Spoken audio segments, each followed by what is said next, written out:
quais é que são os parâmetros da alta performance? E já agora, quais as semelhanças entre atletas profissionais e CEOs?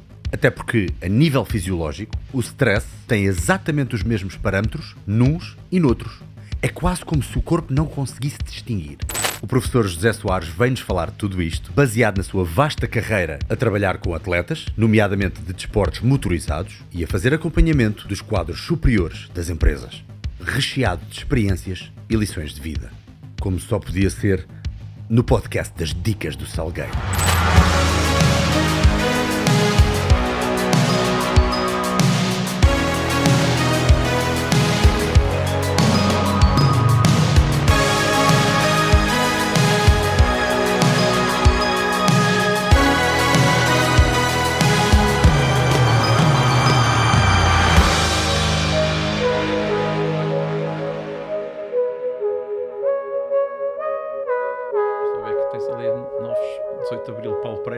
Da seleção? Handball? Não, mestre de Krav Maga. Okay. Mestre de Krav Maga. António Pedro Mendes. António Pedro Mendes vai ser depois da manhã. Fiz agora a apresentação do livro dele no Porto. Sim. Muito bom. Gostei muito. A malta do Norte é impecável. E não estou a dizer isto por estares aqui. Sim. Já estamos a gravar, by the way. Sabes que isto aqui não é tipo, olá, hoje estamos aqui. E estou a tratar por tu, atenção. Foi-me permitido. Aliás, não foi permitido, foi pedido. Reforçado, foi pedido. Dizer, claro. Por amor de Deus, tratam por tu. Eu, ok. Antes que digam assim, que heresia a tratar o professor por tu, que ousadia. É o melhor que é. Eu lembro-me há uns anos atrás havia aquele serviço de telefone que era o Yorn. Foi o primeiro que começou assim com coisas disruptivas. Sim, a tratar as tuas por tu, nessa altura. E eu ligava e eles assim, chegaste à caixa de correio, chegaste? Como te atreves? Eu cheio de mim, estás a ver, aos 25 anos. Mas é verdade, a malta do Norte há qualquer coisa ali. Vocês têm uma genética mais abraçadora. É engraçado porque eu ontem estive a fazer uma coisa para um grupo de distribuição de supermercados e foi no Porto. E é incrível como as pessoas são... Isto não tem de ser melhor nem pior, mas parece que estão mais soltas. Pá. A malta diz uma piada, toda a gente se ri, toda a gente se manifesta, etc. No entanto, como eu estava a dizer, vim agora de um banco, de um private, e as pessoas estavam... Eu amanhã vou fazer a mesma coisa no Porto, e a pessoa estava-me a dizer, no Porto a malta é um bocadinho mais reservada. Provavelmente tem a ver um pouco com a camada social. É engraçado, não sei. Não tenho bem essa sua... Eu não tenho essa ideia. Não percebi. Ele disse que no Porto a malta é mais reservada? É mais reservada. Mas provavelmente em certas matérias, tem a ver, matérias e eventualmente algum tipo de pessoas. Mas de uma forma geral é assim. Eu percebo que quando estou a falar, por exemplo, se digo uma piada aqui, a malta tem um bocadinho mais de contenção. No Porto a malta ri-se e levanta-se. Há uns tempos atrás disseram algo semelhante. Disseram uma coisa, e atenção, lá está, não interessa quem disse, e é só, para matéria de conversa, é só desabafos. Disseram qualquer coisa que do género, e eu acho, é alguém que lida muito com malta mais de topo. E disse, no Porto há ali qualquer coisa, são muito cagões com as aparências. E eu fiquei tipo, eu não sei se... Eu acho que talvez arranjem-se mais um bocadinho. Eu acho que agora cagões, sinceramente, havia ali uma... Eu acho que há uma coisa engraçada que também, quando estava a falar com estas pessoas do private, do banco, estava a dizer uma coisa, que têm muito mais facilidade em reunir as pessoas aqui em Lisboa, à volta de um pequeno almoço, como hoje, vamos a falar sobre diferentes assuntos, etc. No Porto vai haver amanhã e vai menos gente. Ainda que possa haver eventualmente mais clientes lá. Só que a malta não gosta, que tem dinheiro, não gosta de se mostrar, não está para perder tempo com isso, ir agora ao banco, ouvir um tipo às 9 horas da manhã, apanhar trânsito e tal, depois as pessoas não se... É engraçado, tem um bocadinho mais de eu acho que até o oposto disso. Acho que não aquela malta não é muito de mostrar. Os que mostraram normalmente faliram. Pois eu ouvi uma parte da falta dos Ferraris, não é? Esses faliram. Mas quem não... mas aquela malta que de facto tem dinheiro e tem uma capacidade económica muito grande, normalmente são muito reservados.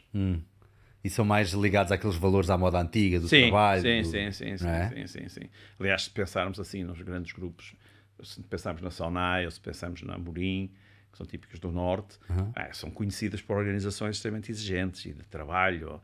A Sonai, eu lembro-me que tinha um livro de conduta que se chamava A Nossa Maneira, ainda se chama A Nossa Maneira, que é uma coisa com piada, não é? É a nossa maneira, nós fazemos isto assim, não interessa o que outros fazem, nós temos isto. agora diz de uma forma muito sofisticada, o nosso ADN e tal. À nossa maneira. Sim. Que giro. Então, e o que é que andas a fazer agora? Versus quanto aqui tiveste? Há quanto tempo é que foi? Era isso que eu estava aqui a tentar magicar. É que o Covid deu-me cabo da estrutura mental. Eu acho que de já estávamos no cronologia. Covid. Eu acho que já estávamos no Covid. Eu acho que sim também. Que ainda houve aquela Não, coisa, foi- pomos máscara, não pomos máscara, não foi? Eu acho que Foi depois do Covid, de certeza absoluta, porque nós viemos para aqui depois de eu dar os treinos live, os meus treinos online. Portanto, sem dúvida alguma, foi depois. Agora, eu acho que foi há 2 anos, mais coisa, menos coisa. É engraçado, até parece que me foi há mais tempo.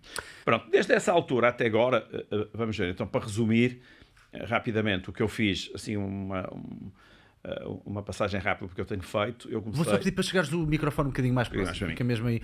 Podes trazê-lo, trá-lo para ti, para estares encostado atrás. Eu comecei em... eu licenciei-me em Ciências de Desporto, depois doutorei-me em Fisiologia, comecei a fazer... Eu estou a dizer isto porque como vou fazer a minha aula aberta de despedida, tenho agora o timeline todo muito presente. Está aqui, sim, senhora. E portanto...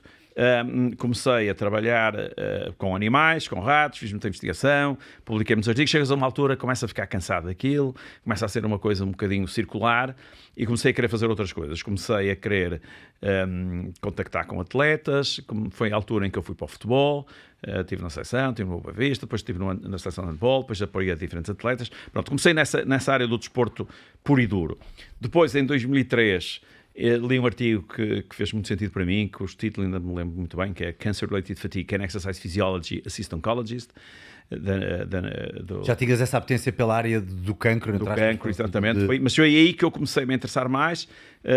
Depois desenvolvemos um programa de exercício para cancro da mama, na Mama Health. Depois criamos um programa de exercício clínico na CUF. E comecei a me interessar por esta área. Por uma casualidade, em 2008, eu estava na praia e um amigo meu apresentou-me a um sócio da Deloitte e pediu-me para eu lá ir fazer uma conferência sobre o impacto do stress e da fadiga na tomada de decisão. Eu sempre gostei muito de cérebro. Eu nem sabia o que era a Deloitte, lá fui, aquilo foi uma coisa muito interessante. E a partir daí comecei a perceber que aquilo que eu fazia com os atletas, aquilo que eu fazia com os doentes, podia ser perfeitamente adaptável às pessoas do mundo das empresas. Ou seja, tornar as pessoas mais performantes sem terem que arruinar a saúde. Porque muitas vezes o que acontece é isso. Um tipo, de facto, tem uma performance elevada, mas tem a vida pessoal dele completamente destruída, mesmo a própria saúde destruída, etc. E pensei que tinha inventado uma grande coisa, não tinha inventado nada. A Johnson & Johnson já tinha uma coisa que se chamava Corporate Athlete, ou seja, encarar as pessoas das organizações, principalmente as mais diferenciadas, como atletas, como pessoas que têm que ser altamente performantes. E comecei a trabalhar cada vez mais nisso. Portanto, eu não sou... Muitas vezes as pessoas... mas tu falas sobre liderança. Não, nem liderança, nem motivação. Não sou speaker motivacional, nem... Não tenho nada contra, mas não faço nada disso. Nem sou... Não és um coach de alta... Não sou coach, não tenho formação nenhuma nada dessas áreas, não sou PNL, não tenho nada disso. O que eu sou professor de Fisiologia e o que eu faço é... neste momento, aquilo que me ocupa mais tempo é eu falar, fazer conferências, fazer workshops, acompanhar pessoas individualmente numa perspectiva de melhoria de performance, utilizando sempre o mesmo, digamos, o mesmo racional dos atletas para um CEO ou para a pessoa de um conselho de administração. Porque as hormonas são as mesmas. Tudo é igual. Os resultados tudo igual. Do burnout são iguais aos resultados do overtraining. Exatamente, é exatamente igual. Portanto, isso é... E para grande surpresa minha, as pessoas interessam-se muito por isto. Eu não sabia. Pensei que isto era... Falar de doença mental, então, em particular do burnout e afins, está ao rubro. Isto é um keyword. Mas também, eu outro dia estive num debate muito engraçado no Algarve, com uma especialista em sono, a professora Teresa Paiva, um psiquiatra e eu. E o psiquiatra estava a dizer uma coisa, ele é um tipo muito sério. Ele disse, sabe uma coisa que eu já tenho saudades? É de não se falar tanto de saúde mental, porque de um momento para o outro também toda a gente tem burnout. E o burnout é uma coisa séria. Uma coisa é um tipo que está cansado. Como é normal, como um atleta, nós os atletas chamamos overreaching. Só que para o mundo das organizações não há esse termo. Ou é outro dia tive numa tese de doutoramento que era ou burnout ou engagement. Ou um tipo está engajado ou está em burnout. Não, há coisas intermédias. Nós estamos cansados, é como a felicidade. Não é? Nós não somos todos felizes. A mania de pôr tudo em prateleiras. Pois, exatamente. Da cabeça das pessoas. Exatamente. Quer dizer, nós temos momentos de felicidade e momentos de tristeza. Momentos de felicidade, momentos de... Agora, sempre feliz. Já não há neutro. Não existe isso. E, portanto, eu comecei a me interessar cada vez mais por essa área. Depois, portanto, é isso que eu faço. acompanho pessoas como se fossem atletas, vejo Ainda estás a fazer acompanhamentos? Ainda estou a fazer acompanhamentos e cada vez mais. Boa. E depois, no meio disto, surgiu... Foi muito engraçado porque eu, nesta retrospectiva, para preparar a minha aula aberta, estava a pensar como é que eu tinha conhecido o Miguel Oliveira, e eu conheci o Miguel Oliveira na Deloitte, ou seja, o programa que eu tinha na Deloitte, que foi uma coisa que nós desenvolvemos e continua, mas que desenvolvemos uma coisa giríssima, que foi um chamado Performance Index, ou seja, nós criamos um algoritmo de avaliação da performance individual. E havia essa hipótese de trabalhar com o Miguel, portanto eu conheci o Miguel por aí e a partir daí criamos uma certa amizade, eu fui apoiando, ainda continuo a fazer isso, apoiando de uma maneira completamente informal, e por acaso encontrei um colega que já não estava há muito tempo com ele, que fez um percurso interessantíssimo e que, by the way, pode ser um excelente convidado para aqui, que é o Emiliano Ventura, que é um tipo que começou por apoiar um piloto em Portugal como personal trainer, depois ele apresentou outras pessoas, enfim, foi trabalhar para a Inglaterra, para a Red Bull, para os possíveis Qual talentos. É a área do Emiliano? É educação física, é personal trainer. Começou a trabalhar nessa área, pronto, hoje faz muito mais que isso, e então ele agora é responsável por um centro de avaliação e treino de pilotos, e já vou dizer a outra parte também, de pilotos em Madrid, que se chama-se Motor and Sport Institute, Bioperformance, onde vão os mais diversos pilotos que todos nós conhecemos, treinar, avaliar, etc. Pronto, ele convidou-me para começar a trabalhar com ele, a colaborar com ele, e nós fazemos muito bem o fit, porque ele é um operacional, e eu sou... pronto, digamos que ele é o mais prático, eu sou o mais teórico, sendo que os dois fazemos, nenhum de nós anda lá a dar aulas, não é? Mas fazemos ali o background científico, se calhar está um bocadinho mais da minha parte. Complementam-se bem, não é? Fazemos isto, acho que muito bem. Ele também, se calhar, elabora decisões com base no que tu lhe trazes hoje, exatamente, resultados, discutimos, quer dizer, temos as análises de um piloto ou de uma coisa qualquer, os testes que um piloto fez, vamos ver os dois, o que é que se pode fazer. É muito engraçado, com diferentes pilotos de diferentes áreas, e depois, por uma casualidade enorme, há duas grandes empresas privadas de astronautas espaciais, que é do Elon Musk, que é SpaceX, e depois há uma outra que é Axiom Space. Axiom Space é uma empresa, tipo quase uma spin-off da NASA, e o que eles fazem é enviar astronautas privados para a Estação Espacial Internacional. Portanto, é um bocadinho diferente da do Elon Musk, que está muito vocacionada para esta coisa da reutilização dos foguetões. E então, por coincidência, houve um comandante de uma das expedições que fez uma fratura, enfim, precisou de algum apoio. É isto que estamos a ver aqui agora? É exatamente isso. Exatamente. O Emiliano é o que está no meio. O que eu estou a dizer que teve a lesão é o mais velho, que é o López, e então foi muito interessante porque começamos a trabalhar com eles. O Emiliano teve uma coisa que nem sequer às vezes não foi muito noticiada. Ele deu uma outra entrevista, mas ele fez uma coisa ímpar para um português, que é, ele teve de 40, portanto, nós apoiamos na primeira expedição, apoiamos na segunda expedição e na terceira expedição, que foi agora 3 meses, na terceira expedição, o Emiliano esteve com eles, com os 4 astronautas, durante a fase de quarentena. Eles tiveram 15 dias isolados. Estavam onde agora? Nos Estados Unidos, em Houston, e estavam 14 dias a treinar. É quase tipo projeto da bomba atómica, não é? Assim, longe, exatamente. No Arkansas. Exatamente. E ele esteve aí com eles, a treiná-los.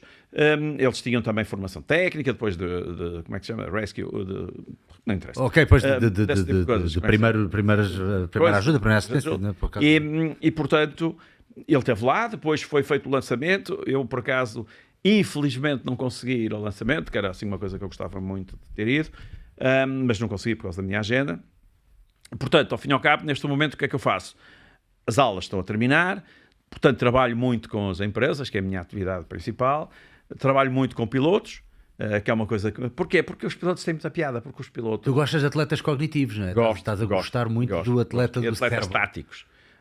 Gosto também, porque nesta ligação minha com a Deloitte, o principal agora o principal responsável por este programa que se chama Fuel, é um comandante, foi um comandante dos fuzileiros.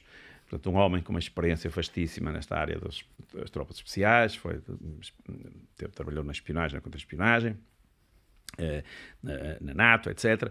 Um tipo com muita experiência, já com missões no estrangeiro, etc. E, portanto, indiretamente eu comecei a contactar com essas pessoas e tem sido, portanto, a transferência, vamos imaginar, a tomada de decisão de um tipo cansado, estressado, etc., é igual num piloto de 24 horas, é igual num CEO que, entretanto, dormiu mal porque tem que resolver e amanhã vai ter que ter uma reunião do board para que tem que decidir uma aquisição ou não, e é igual a um militar que está não sei quanto tempo sem conseguir dormir, ou é igual a um astronauta. Portanto, é tudo muito parecido. As outras modalidades onde há uma componente mais física é um bocadinho mais afastado. Mas é muitíssimo interessante. Por outro lado, também, este tema dos carros e das motos, isso tudo, também é um bocadinho fã. As pessoas gostam de saber isso, o que é que eles fazem, o que é que não fazem, o que é que comem, o que não comem, como é que... e, portanto, esta transferência é muito fácil de se fazer. Vou ter que fazer a pergunta, como é que é trabalhar com o nosso campeão, com o Miguel Oliveira? O Miguel é uma pessoa muito... Eu, como atleta, assim, se eu pensar num atleta, assim, genérico, incluindo as funções cognitivas, parte física, para não ferir suscetibilidades, eu diria que é dos atletas que eu já treinei, ou que já com quem convivi, mais completos. Ele é uma máquina autêntica, não só do ponto de vista físico, mas também do ponto de vista cognitivo. Ou seja, são pessoas completamente especiais. Mas, e portanto, não sei se haverá outros, da minha experiência, para não... Isso é algo que se nota também no dia-a-dia, estás a tomar um pequeno almoço com ele e notas logo ali um foco, uma coisa qualquer diferente. Sim. Ele é uma pessoa... Ele, quer dizer, nós muitas vezes estamos a falar de uma elite, é a elite das elites. Exato, não é? E mesmo assim a malta fica zangada quando ele fica em 10º ou 11º, pá, não é? Ou seja, ele faz parte da nata das natas. Nata da nata. E portanto, uma pessoa que... eu lembro-me de uma imagem aqui, não sei, há 2 anos, em que houve um minuto de silêncio antes de uma prova começar, porque tinha morrido um piloto, miúdo, de Moto 2, acho eu. Eles fazem um minuto de silêncio, acabam um minuto de silêncio, eles colocam-se em cima das motos e vão conduzir a 350. Isto é uma coisa impressionante. Para quem gosta de cérebro, esta capacidade que eles têm de desligar a avaliação do custo-benefício, do risco, etc., e de se concentrarem nas suas coisas, é uma coisa que me apaixona imenso.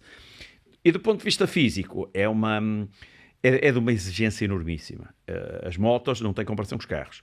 As motos, principalmente estas MotoGP, por causa da potência, por causa das acelerações e da travagem. Pois a própria posição corporal, uma pessoa tem que estar ali numa apreensão. Eles têm uma coisa que é muito frequente, que é o muscle pump, quer dizer, o antebraço fica como o do Popeye. Aquela imagem que nós temos do Popeye, fica tão inchado que até fica pouco tem que ser operados. Não é? Exatamente, tem que ser operados. E não é uma operação bonita, é uma operação feia. E portanto é muito exigente. Para a malta do ferro, pampa mais, dá nisso. Cuidado. Cuidado. O problema é que a malta depois faz outros movimentos em que aumenta o fluxo e tal. Claro. Eles ali é sistematicamente naquela posição. Depois, do ponto de vista... Eu gosto muito destas modalidades porque do ponto de vista fisiológico aquilo é um desafio muito interessante. Porque a malta olha para a frequência cardíaca e... mas eles estão a 160, é muito exigente do ponto de vista cardiorrespiratório. Não, aquilo é completamente diferente de tudo. Aquilo é uma coisa... os temas da temperatura, os temas da glicemia, os temas da componente muscular, depois a influência da temperatura interna com a componente cognitiva, é um conjunto. Para quem é professor de fisiologia, eu fico deliciado com isso, ou como num carro, ter 60 graus ou 65 graus dentro de um carro. Se for um carro fechado, a possibilidade de ter 60, 65 graus de temperatura dentro do carro, com uma concentração de monóxido de carbono muito grande, com uma vibração enorme. Portanto, são tudo assim umas coisas...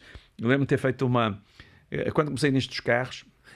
Deixa-me só contextualizar aqui a nível de cronologia. Tu começaste primeiro com a vida executiva, com o trabalho com os executivos, antes de pilotos. Sim, continua, desculpa. E o Miguel foi uma coincidência. O Miguel foi assim, ele apareceu na Deloitte para termos uma reunião e nós conhecemos assim. Foi serendipity, não é? Tu adoras essa palavra.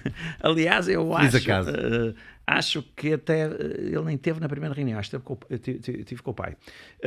E portanto, depois dos carros, é muito engraçado porque é tudo muito exclusivo. no sentido exclusivo, no sentido de ser muito diferente do resto. Nós não estamos muito habituados àquilo. Em que modalidade é que um tipo está a 60 graus sentado dentro de com o céu? Eu lembro-me de ter feito uma das ações lá no Motor and Sport Institute, aqui há uns tempos, foi um conjunto de pilotos da McLaren, miúdos novos, mas com grandes possibilidades de virem a ser bons pilotos, eventualmente, de Fórmula 1. Portanto, fizemos uma avaliação, deram 12, acho eu, sobre as capacidades que eles tinham, um relatório, e falamos com eles. Então, falei-lhes um pouco sobre aquilo que eles têm que sentir, que às vezes nem se apercebem. E é muito engraçado quando o tipo começa a pensar nisso de uma forma mais detalhada, tem a vibração, que é uma coisa que nos aviões nos irrita, tipo aquele permanente, aquele barulho, aquela frequência praticamente permanente, por isso é que é muito mais tranquilo andar com noise cancelling em viagens. Tem o monóxido de carbono, tem a temperatura, tem o stress, tem o multitasking. O multitasking é uma coisa importante. Quem vê, por exemplo, na Fórmula 1, que se ouve muito bem as comunicações entre o piloto e a boxe, é incrível como é que um tipo tem no mínimo 20 botões no volante. Depois tem que olhar para a frente para ver o carro da frente. Tem que gerir a temperatura, porque o carro da frente às tantas está muito próximo e aumenta. Por exemplo, nas motas isso acontece. Aumenta a temperatura da moto que vem da frente e influencia a aderência do pneu. E depois tem que falar. E vês que eles estão a 320 e estão a falar com o engenheiro com a maior das tranquilidades e ao mesmo tempo com não sei quantos botões. São pessoas verdadeiramente excepcionais. É uma coisa impressionante. Porque o tipo pensa que aquilo é só conduzir. Porque conduzir bem, isso foi outra coisa que eu fui aprendendo. Conduzir bem, há muita gente. O problema é outra coisa. Por exemplo, agora fala-se muito do Verstappen e falou-se muito do Hamilton, etc. O carro é melhor ou é pior? O problema é que o carro é construído por eles. Uma das características, uma das coisas que o Miguel faz muito bem é sair da moto e dizer aos engenheiros o que é que está mal e o que é que podem melhorar. Ele sente logo, ele tem aquele... E isso não é toda a gente que consegue fazer isso muito bem. Sinestésico, não é? E depois... E eles são engenheiros autênticos. Portanto, o carro do Verstappen é o carro dele. Quem for conduzir o carro dele não está para isso. Não está para mim, evidentemente. Mas não está para outro piloto. Está para ele. E, portanto, são atividades interessantíssimas. E dá-me imenso gozo. Embora faça isso muito por gozo pessoal, por enriquecimento pessoal, não por assim uma profissão, sei lá, para a semana se calhar vou a Madrid porque vai haver umas coisas giras e tal, venho outra vez, sempre assim numa perspectiva muito relax. Opa, que maravilha, muito bom. E isso permite também abranger mais coisas. Eu agora estou a ler um livro que é muito interessante e trouxe aqui precisamente porque estive há pouco a ler um bocadinho mais. David Epstein. E o David Epstein, que já tinha um livro muito interessante que é o The Sports Gene, que eu gostei muito de ler também. Sim. E agora estou a ler este do Versátil. E este livro está a ser muito terapêutico para mim, porque eu sempre achei que era um gajo. Epá, não sou fantástico em nada, mas sou jeitoso numa série de coisas.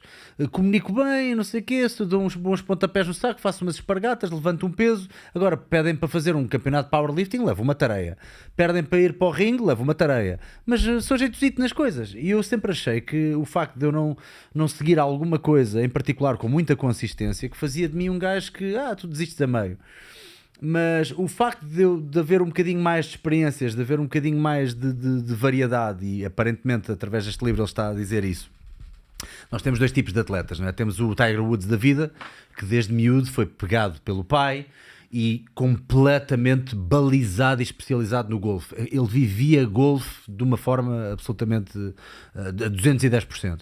E temos um como o Roger Federer, que a mãe dele inclusive é professora de ténis, mas nunca quis sequer dar-lhe aulas, e pôs o gajo a fazer 30 mil desportos diferentes, e ele é bom de desporto, ele é bom de movimento, ele entende futebol, ele entende natação, e quando chegou ao ténis aquilo fluiu com mais facilidade porque ele já tinha a máquina trabalhada para ser versátil. Inclusive eles falam aqui numa coisa muito interessante, que foi uma grande sumidade do xadrez, a senhora Susan qualquer coisa, que era a campeã mundial de xadrez. Fizeram um teste muito giro com ela. E aí é que ele começa a perceber, espera aí que a especialização pode não ser tudo. Que era, ela está com um tabuleiro de xadrez com as peças todas, no ponto inicial da partida, e passa uma carrinha por ela durante 3 ou 4 segundos. Essa carrinha tem um póster que tem uma disposição do jogo de xadrez. Passa 3 segundinhos, ela olha para aquilo, ok, então agora reproduza lá na sua mesa exatamente a disposição que viu do jogo. E ela, ok, pum, na mousse. Não havia uma peça fora do sítio. Ok. Depois passou outra carrinha por ela com uma disposição de xadrez impossível. Ou seja, dentro das regras do xadrez era impossível haver aquela disposição. Se calhar os peões mais atrás, a rainha num sítio completamente disparo e não sei o quê. E ela tentou reproduzir e parecia pior que uma criança que nunca tinha visto xadrez à frente. Ou seja, a especialização é fantástica, sim senhora, claro, dentro de moldes das regras a que eles estão habituados.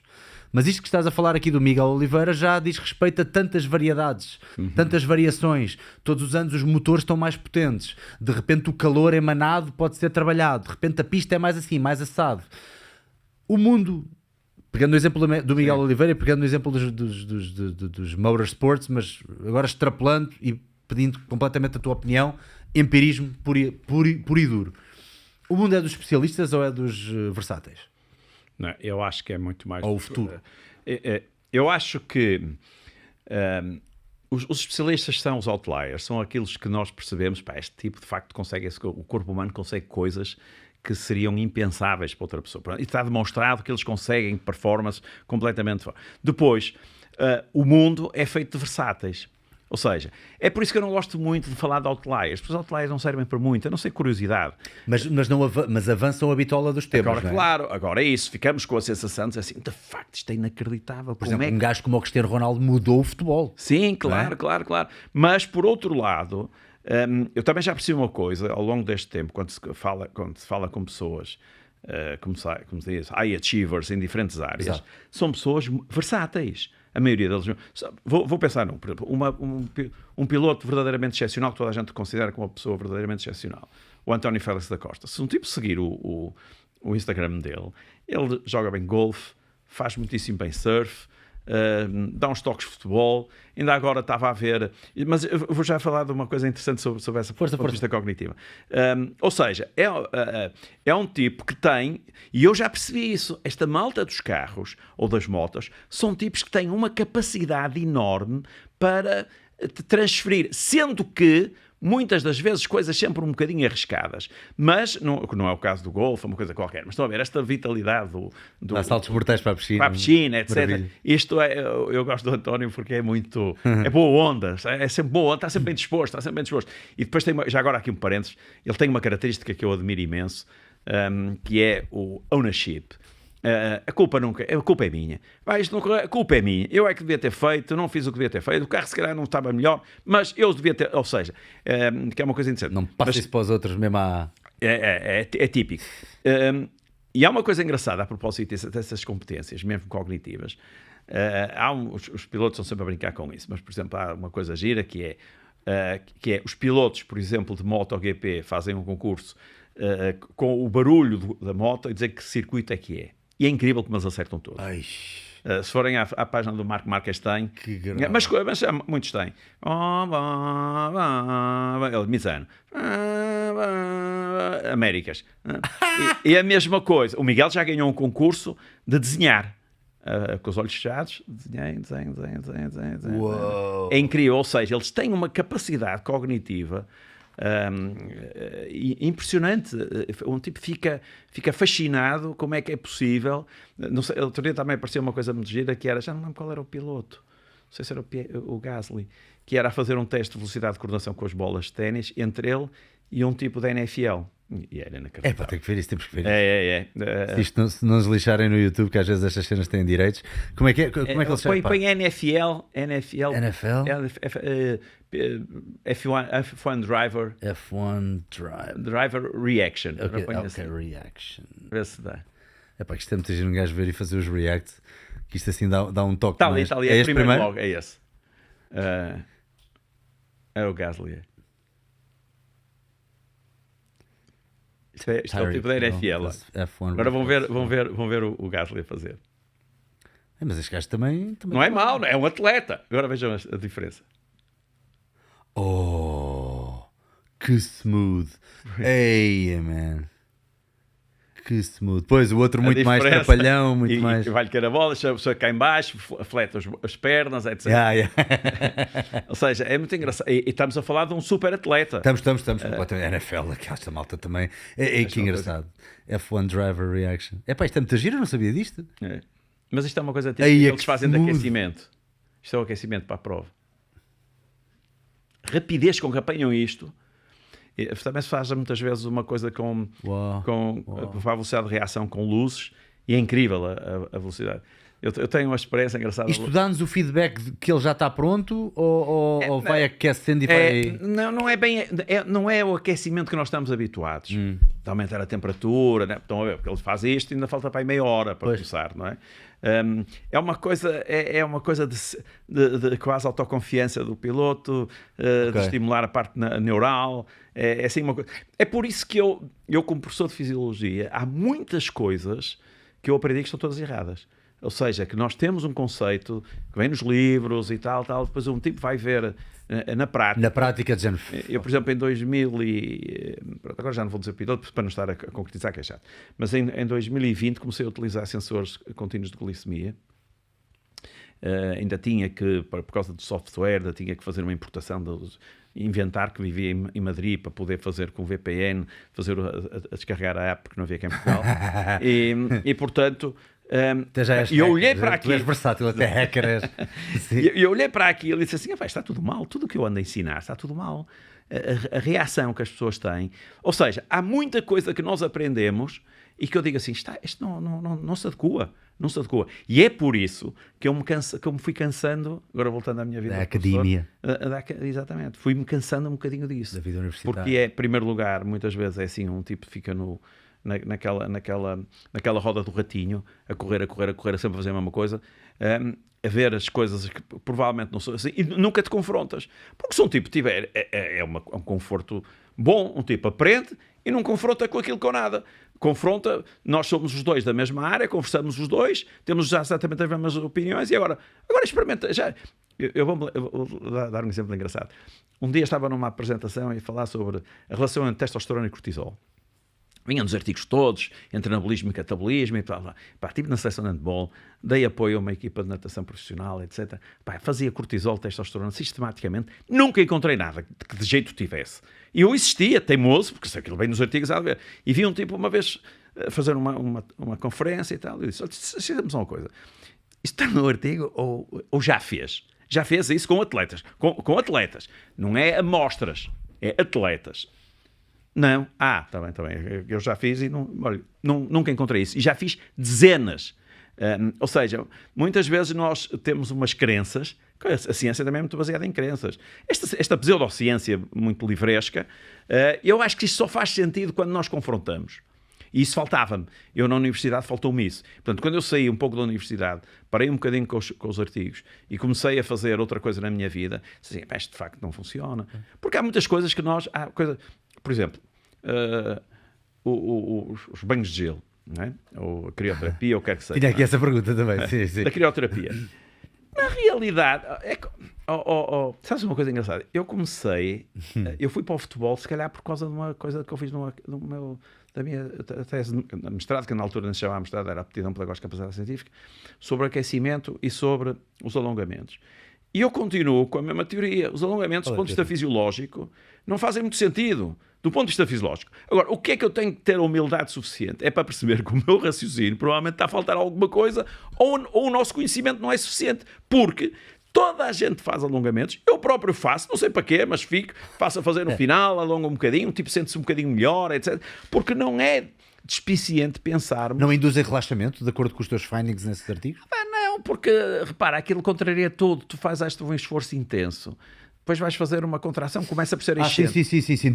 Depende de onde vimos, não é? Se for um treino de hipertrofia, de repente vou alongar, mas mesmo que vais correr, etc. Pois, o que é que tu preferes? É fazer recuperação passiva ou ativa? Ativa. Porque fazer o washout, não é? E tu estás a fazer uma contração que começa por ser contração enchente, que depois isométrica, diminui o fluxo, ativa uma coisa que se chama os canais sensíveis de cálcio aos estiramentos, sensitive channel, calcium channel. Isso é o que é já agora? Desculpa. O cálcio entra na célula e sai por diferentes mecanismos, mas um deles é pelo estiramento. Há uns canais que se abrem e entra mais cálcio. Ou seja, aquilo já não estava muito bem, porque já está a entrar cálcio demais, porque houve ruptura de membranas, etc. E de um momento para outro, nós ainda estamos a fazer mais. Ou seja, o que eu quero dizer com isto é que eu até agora ando sempre a falar sobre isto. Não agora já me deixei, mas na altura não consegui encontrar justificação E o académico puro o que é? Fica aqui e para. E diz assim, é assim, desculpa, não é. Cientificamente não está demonstrado. Eu disse, não está demonstrado. Vai ver o Usain Bolt, vai ver os recordistas do mundo, vai ver, toda a gente faz. Se são todos burros e nós que fizemos aqui uma coisinha com ratos ou uma coisa qualquer que estamos certos. E, portanto, faltou-me isso. E a partir do momento em que eu comecei a fazer isso, não é? O gelo, o calor, eu nem percebo porque é que às vezes faz gelo, às vezes faz calor, não há, porque muitas vezes não há evidências científicas, mas há uma coisa que se chama ciência baseada em evidência. Pá, eu sinto-me bem, pá, isto é uma maravilha. Eu acho que sim, eu acho que a pessoa confunde isso com os resultados a longo prazo. E obviamente que já temos aqui alguns indícios, não é? E temos aquele senhor Wim Hof que tem feito alguns estudos, mas muitos deles têm vindo ainda no outro dia estava a ver uma sumidade do Stan Efferding a dizer que eventualmente testou-se isso, ou os resultados a longo prazo acabam por não ser por aí além, mas que de facto depois de um banho de gelo toda a gente se sente bem, epá, isso é inegável. Agora para a recuperação e não sei o que, de facto parece que não há mas se sentir bem já não é mau. Porque é mais um stress, não é? Claro. Sim. No dia de não stress, vou pôr num banho de gelo, de repente tenho stress outra vez. Não, e é uma coisa engraçada, eu utilizei durante bastante tempo os sensores de glicemia, e eu mostrava e tinha assim 3 picos. E perguntava, por exemplo, outro dia tive numa coisa de um congresso de medicina, e estava a mostrar, alguém sabe o que são isto? E toda a gente diz, um alimento de alto índice glicémico, foi mel, foi não sei o que. Eu disse, não, foram 3 mergulhos no mar, no norte. Ou seja, por causa disso, exatamente o que estás a dizer, é uma resposta de stress, é uma resposta adrenérgica enormíssima. Depois aquilo baixa outra vez, mas por princípio, não é uma coisa muito saudável, porque para baixar tens de libertar insulina. E, portanto, não é... percebes? Há muitas variáveis nisto. Eu tive aqui um convidado também que me disse uma cena, pá, eu estava convencidíssimo e cheguei a dizer aos meus alunos, quase todos, principalmente os de determinada faixa etária para cima, eu dizia, olha, vamos trabalhar a pega, porque a força da pega parece ser muito ligada à longevidade, a força da pega. E eu perguntei-lhe isso, a força da pega parece estar muito ligada à longevidade e até antidepressivo e não sei o quê, não é? Quanto mais força de apreensão eu tiver, ele, não, isso é só porque o dinamómetro é mais fácil de utilizar para os testes, porque se fizessem força com outro, se fizessem a mesma coisa com um agachamento ou com um peso morto, provavelmente ia ser a mesma coisa. Mas é isso. É porque o teste era mais fácil de medir com um dinamómetro, porque é igual para todos. Claro. Porque ao fim e ao cabo aquilo é um não proxy. Posso tirar essas conclusões. Não, é aquilo, exatamente. Isso faz-me lembrar um colega meu já há muitos anos fez uma tese de doutoramento e encontrou uma correlação entre a velocidade de apreensão e a performance no basquete. O problema é que os melhores tipos têm maior força de apreensão. Pois. Portanto, aqui a questão... ativamente, claro, portanto, são melhores atletas. São melhores atletas. Têm mais força de apreensão, como têm mais força de chute, como veem melhor, como ouvem melhor, se calhar, etc. Mas essa é a tendência. Isto veio tudo das correlações. Quando se começou, inventou a folha de Excel, se começaram a fazer correlações, tipo métodos variáveis, todas correlacionam. Isto correlaciona com aquilo. Então, se eu ganhar muita força, vou... há uma história muito engraçada que era... nós já tivemos as meias pretas, depois passaram as meias brancas, os pés de gesso a ser moda, passaram a pretas e agora já estão outra vez. O Pissarra usa meias brancas. Exatamente. E portanto, há muitos anos, houve um tipo que fez um estudo engraçado, não sei se isto é verdade, se é mentira, mas pronto, não interessa. O que interessa é a história que é engraçada, que era... tentou contar as pessoas que entravam com infartos de miocárdio e a cor das meias. E, de facto, há 40 anos ou 50 anos, o que é que acontecia? É que havia uma correlação enorme entre a cor das meias e o infarto. A malta que aparecia com meias mais escuras, na altura em que se usavam as meias brancas, normalmente quem era? A malta mais velha. Mais velha. Portanto, tem mais infarto de miocárdio. Ou seja, a conclusão é, se um tipo põe meias pretas de manhã, a probabilidade de vir a ter um infarto de miocárdio é muito grande. E aqui é exatamente a mesma coisa. Não é a força de apreensão, é um tipo que sente-se mais ativo. Há um estudo muito engraçado, que é o chamado estudo Morris. Foi talvez dos primeiros estudos que se fez para correlacionar a atividade física com a doença cardiovascular. Foi feito nos autocarros em Londres e correlacionou-se os picabilhetes, os tipos que andavam em pé, está 1940 e tal, os tipos que andavam em pé com os tipos que conduziam. E, de facto, havia muito maior incidência nos tipos que conduziam, tinham uma vida completamente sedentária. Só que depois houve um tipo, uns anos mais tarde, e a maior parte das pessoas nem conhece esse estudo, uns anos mais tarde, o que é que ele foi? Fazer uma coisa esperta. Foi aos registros e viu qual era o tamanho das fardas.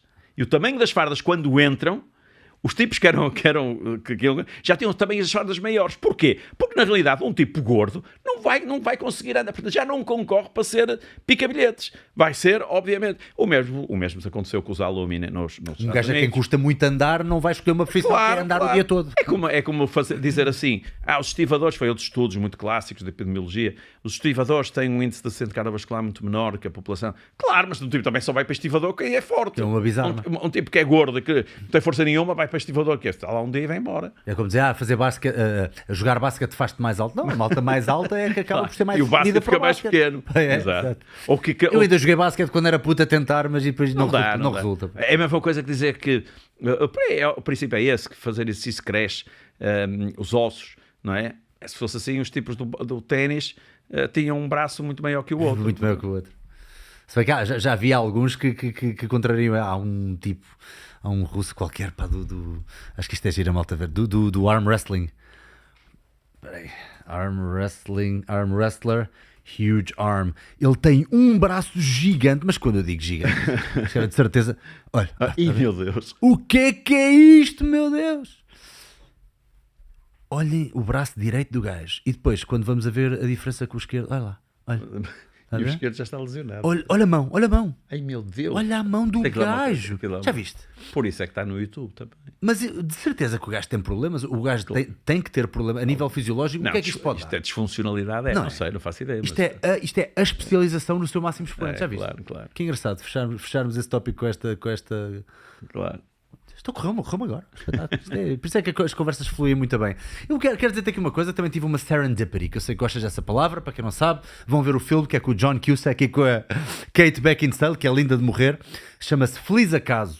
É a melhor tradução, não é? Feliz Acaso. Sim, é um feliz acaso. Foi o que te aconteceu na praia, quando um tipo da Deloitte chegou ao pé de ti: professor, vamos embora fazer lá umas palestras e falar lá com os nossos executivos de topo, que eles estão a precisar de ajuda.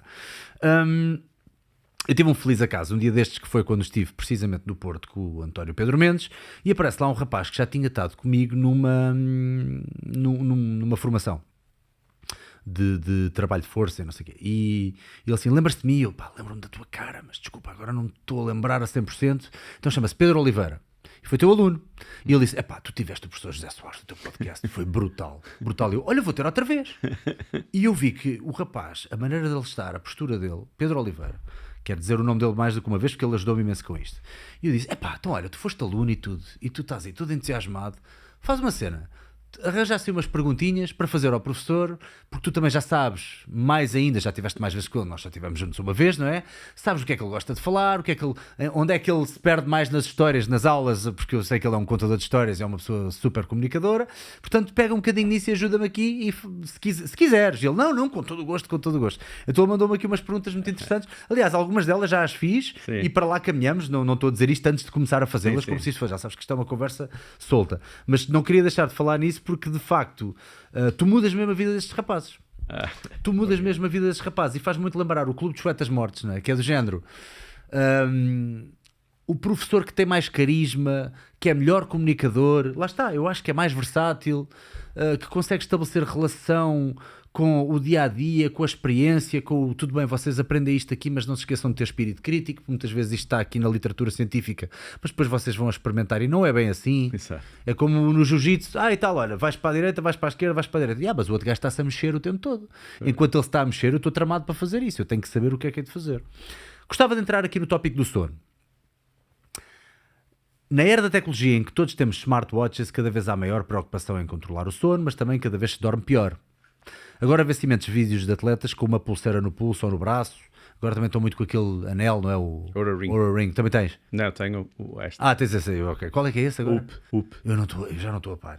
Isto é biohacking ou não? É. No tipo, também é biohacking, não é? Um pouco. De uma forma geral. O que é biohacking? Biohacking é tentar ou enganar o nosso corpo, não é? Ou enganar o nosso corpo, ou eventualmente para sermos mais...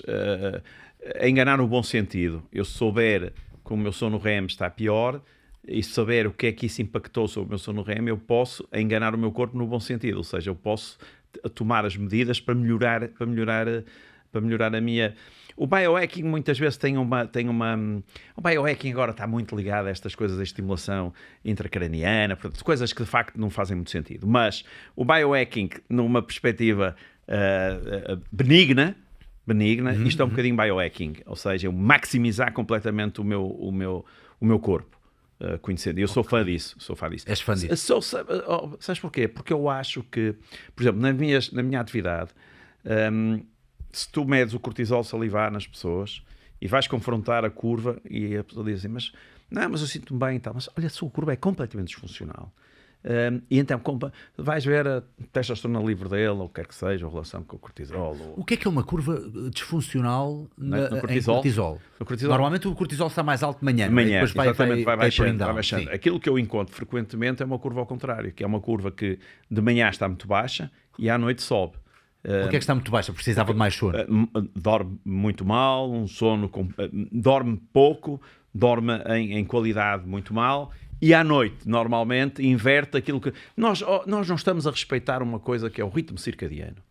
Nós à noite, quem estragou isto tudo foi o Edison quando inventou a lâmpada, porque se não houvesse lâmpada, a malta ia dormir à noite.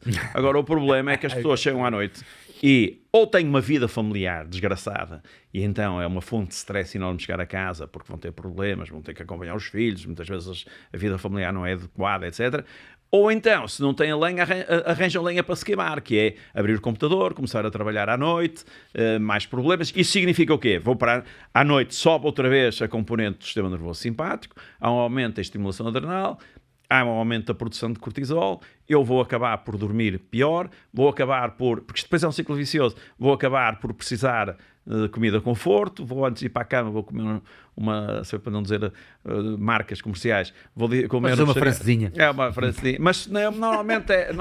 Sim, não, mas é... pronto, comida conforto de uma forma geral. Comida conforto, foi? E depois... eu mereço, não é? Eu mereço, exatamente. Eu durmo mal e de manhã acordo com níveis de cortisol muito baixos, ou seja, com muito menos responsivo, muito menos proativo, muito menos concentrado. E isso faz parte da vida, não é? Por exemplo, eu hoje vim para Lisboa, dormi cá, mas dormi bem, mas as últimas 2 noites foram péssimas minhas, e estava cansadíssimo, etc. E, portanto, aqui o tema do biohacking é que nos ajuda a dizer assim, eu olhei e disse assim, estão em 2 noites vermelhas, eu não posso continuar com a terceira, senão isto vai dar asneira, e tenho responsabilidades, as pessoas quando eu vou falar publicamente não querem saber se eu dormi mal ou se dormi bem, eu tenho que ser suficientemente energizado, tenho que dizer as coisas bem, claro. E portanto, sim, eu sou um fã disso. Eu acho que é preciso ter uma personalidade própria também para deixar esses métodos entrarem na vida. Se eu tivesse esse relógiozinho, eu ficava meio paranoico. Claro, mas isso é possível. Eu fico um bocado paranoico. Eu prefiro, não me tragam mais uma obrigatoriedade de consistência e de ler, analisar e ler. Eu não sou uma pessoa muito matemática por natureza. Sim. É? Mas o tipo de pessoas com quem eu trabalho, como são muito, como agora se diz, results-driven, uma das coisas, quando eu fui para a Deloitte a primeira vez, eles disseram assim, não se esqueças, Soares, que isto não vai com conversas, isto é gente muito folha de Excel. Ou seja, quando as pessoas... Agora, há esse risco, e, por exemplo, no meu caso, estou-me a lembrar, também não vou dizer o nome, mas de um piloto a que nós tiramos a UP, porque de facto não estava a fazer sentido. Estava a começar, ele começa a aproximar-se da prova, aquilo começa a ficar amarelo, ele vê que não dorme, e começa a entrar num loop, e mais vale um tipo tirar, não é? Sendo que é bom pelo menos ir colocando em alguns momentos, porque senão é como aquela malta que não quer fazer análises para saber se tem o colesterol alto ou se está diabético. Exato. Não, eu sou o primeiro a xingar-me a mim próprio por causa disso, que eu também, tudo bem, mas daqui a bocado tens aí ferramentas espetaculares que previnem, sei lá, doenças, AVCs, seja o que for, vais dizer o quê? Eu não quero, eu sou old school, sou da velha escola, também não pode ser. Custa-me tentar perceber qual é que é o equilíbrio melhor dentro destas coisas. Sim. O sono tem várias fases, não é? Quais são as fases mais importantes e qual é que é a fase em que há recuperação muscular? Esse Pedro Oliveira foi meu aluno há pouco tempo, de certeza. Não foi há muito. Eu não sei se foi há pouco tempo, eu não sei a idade dele por acaso. Pedro, se tiveres deve ter sido mostrado mas o puto é uma máquina, que eu lembro do gajo na formação, na outra formação ele respondia a tudo, eu, bora lá pá, tu vais à casa de banho e levas o livro da fisiologia, o que é que se passa contigo, pá? Deixa lá os outros responderem. Assim, de uma forma geral, eu não sei o gajo. Assim, de uma forma geral, na linguagem do sono, do ponto de vista clínico é diferente, mas assim, do que vem nos UERAs, na maioria das pessoas, é acordado, sono leve, sono profundo e sono REM, Rapid Eye Movement. Estes 4 ciclos normalmente demoram à volta de 90 minutos. E, portanto, nós, durante uma noite, nós fazemos acordado, leve, pesado, REM. Acordado, leve, pesado, REM. E assim sucessivamente.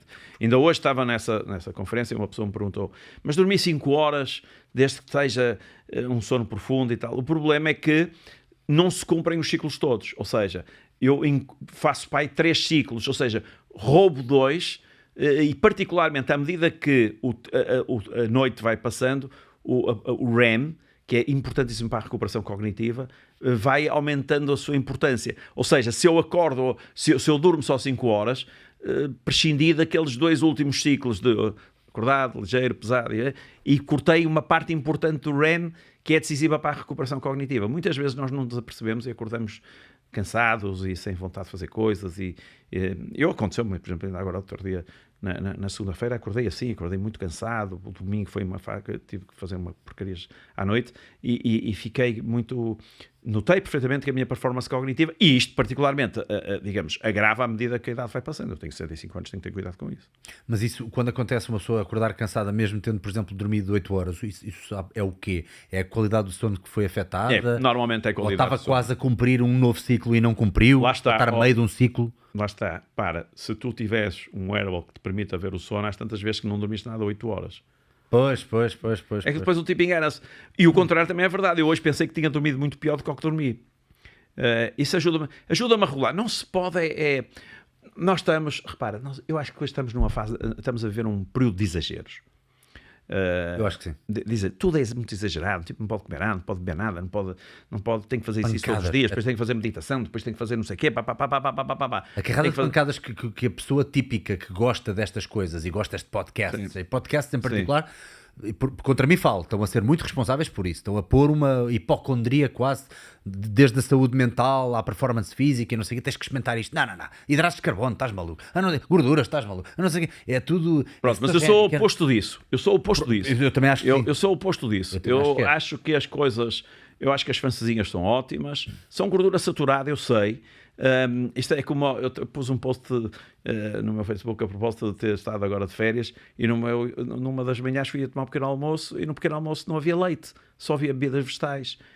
E eu disse assim, parece que eu estou a cometer algum erro, parece que eu sou um elo. Porquê é que não há leite? Mas eu não posso beber um copo de leite? Por causa dos estrogénios. Não venham falar de estrogénios, por amor de Deus. Portanto, isto significa que deixa-me beber leite, deixa-me beber também bebida vegetal quando me apetece, deixa as coisas fluir, porque senão a malta põe stress desnecessário. Eu não, por exemplo, para mim...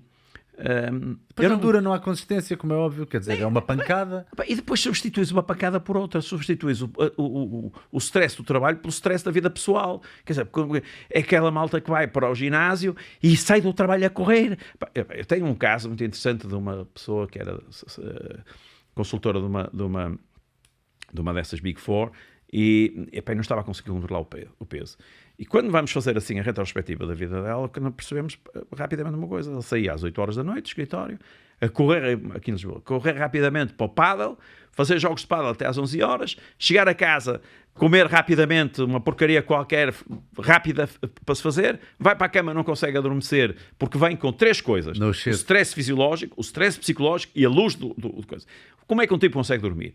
Ou seja, o que acontecia aqui só uma desregulação completa que, para perder peso, a primeira coisa que ela teve que fazer foi diminuir a quantidade de exercício, que é o oposto daquilo que é o habitual. Ou seja, uma atividade que deveria ser uma atividade tranquila, gira, de um tipo jogar com as pessoas, conversar um bocadinho, parar, Olha, eu lembro-me de um tipo... Isto porquê? Só para as pessoas saberem. Isto porque o cortisol elevado impede a perda de gordura, certo? Sim, é por aí, há um casezinho. Se fosse só o cortisol, é tudo. Ou pelo menos há uma desregulação metabólica. Sim, mesmo do ponto de vista cognitivo, um tipo fica muito mais sensível à comida, conforto, etc. A sensibilidade dos nossos receptores também se altera, mesmo os receptores da com os níveis de açúcar mais desregulados, uma pessoa acaba por cometer mais disparates, não é? Claro.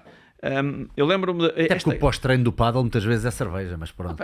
Mas olha, repara, nem é por aí, se for para isso, um tipo tiver depois a conversar um bocadinho, É bom, porque a vida é feita destas Relaxa, coisas. Não tem que ser tudo. E vou fazer isto, e depois tenho mais...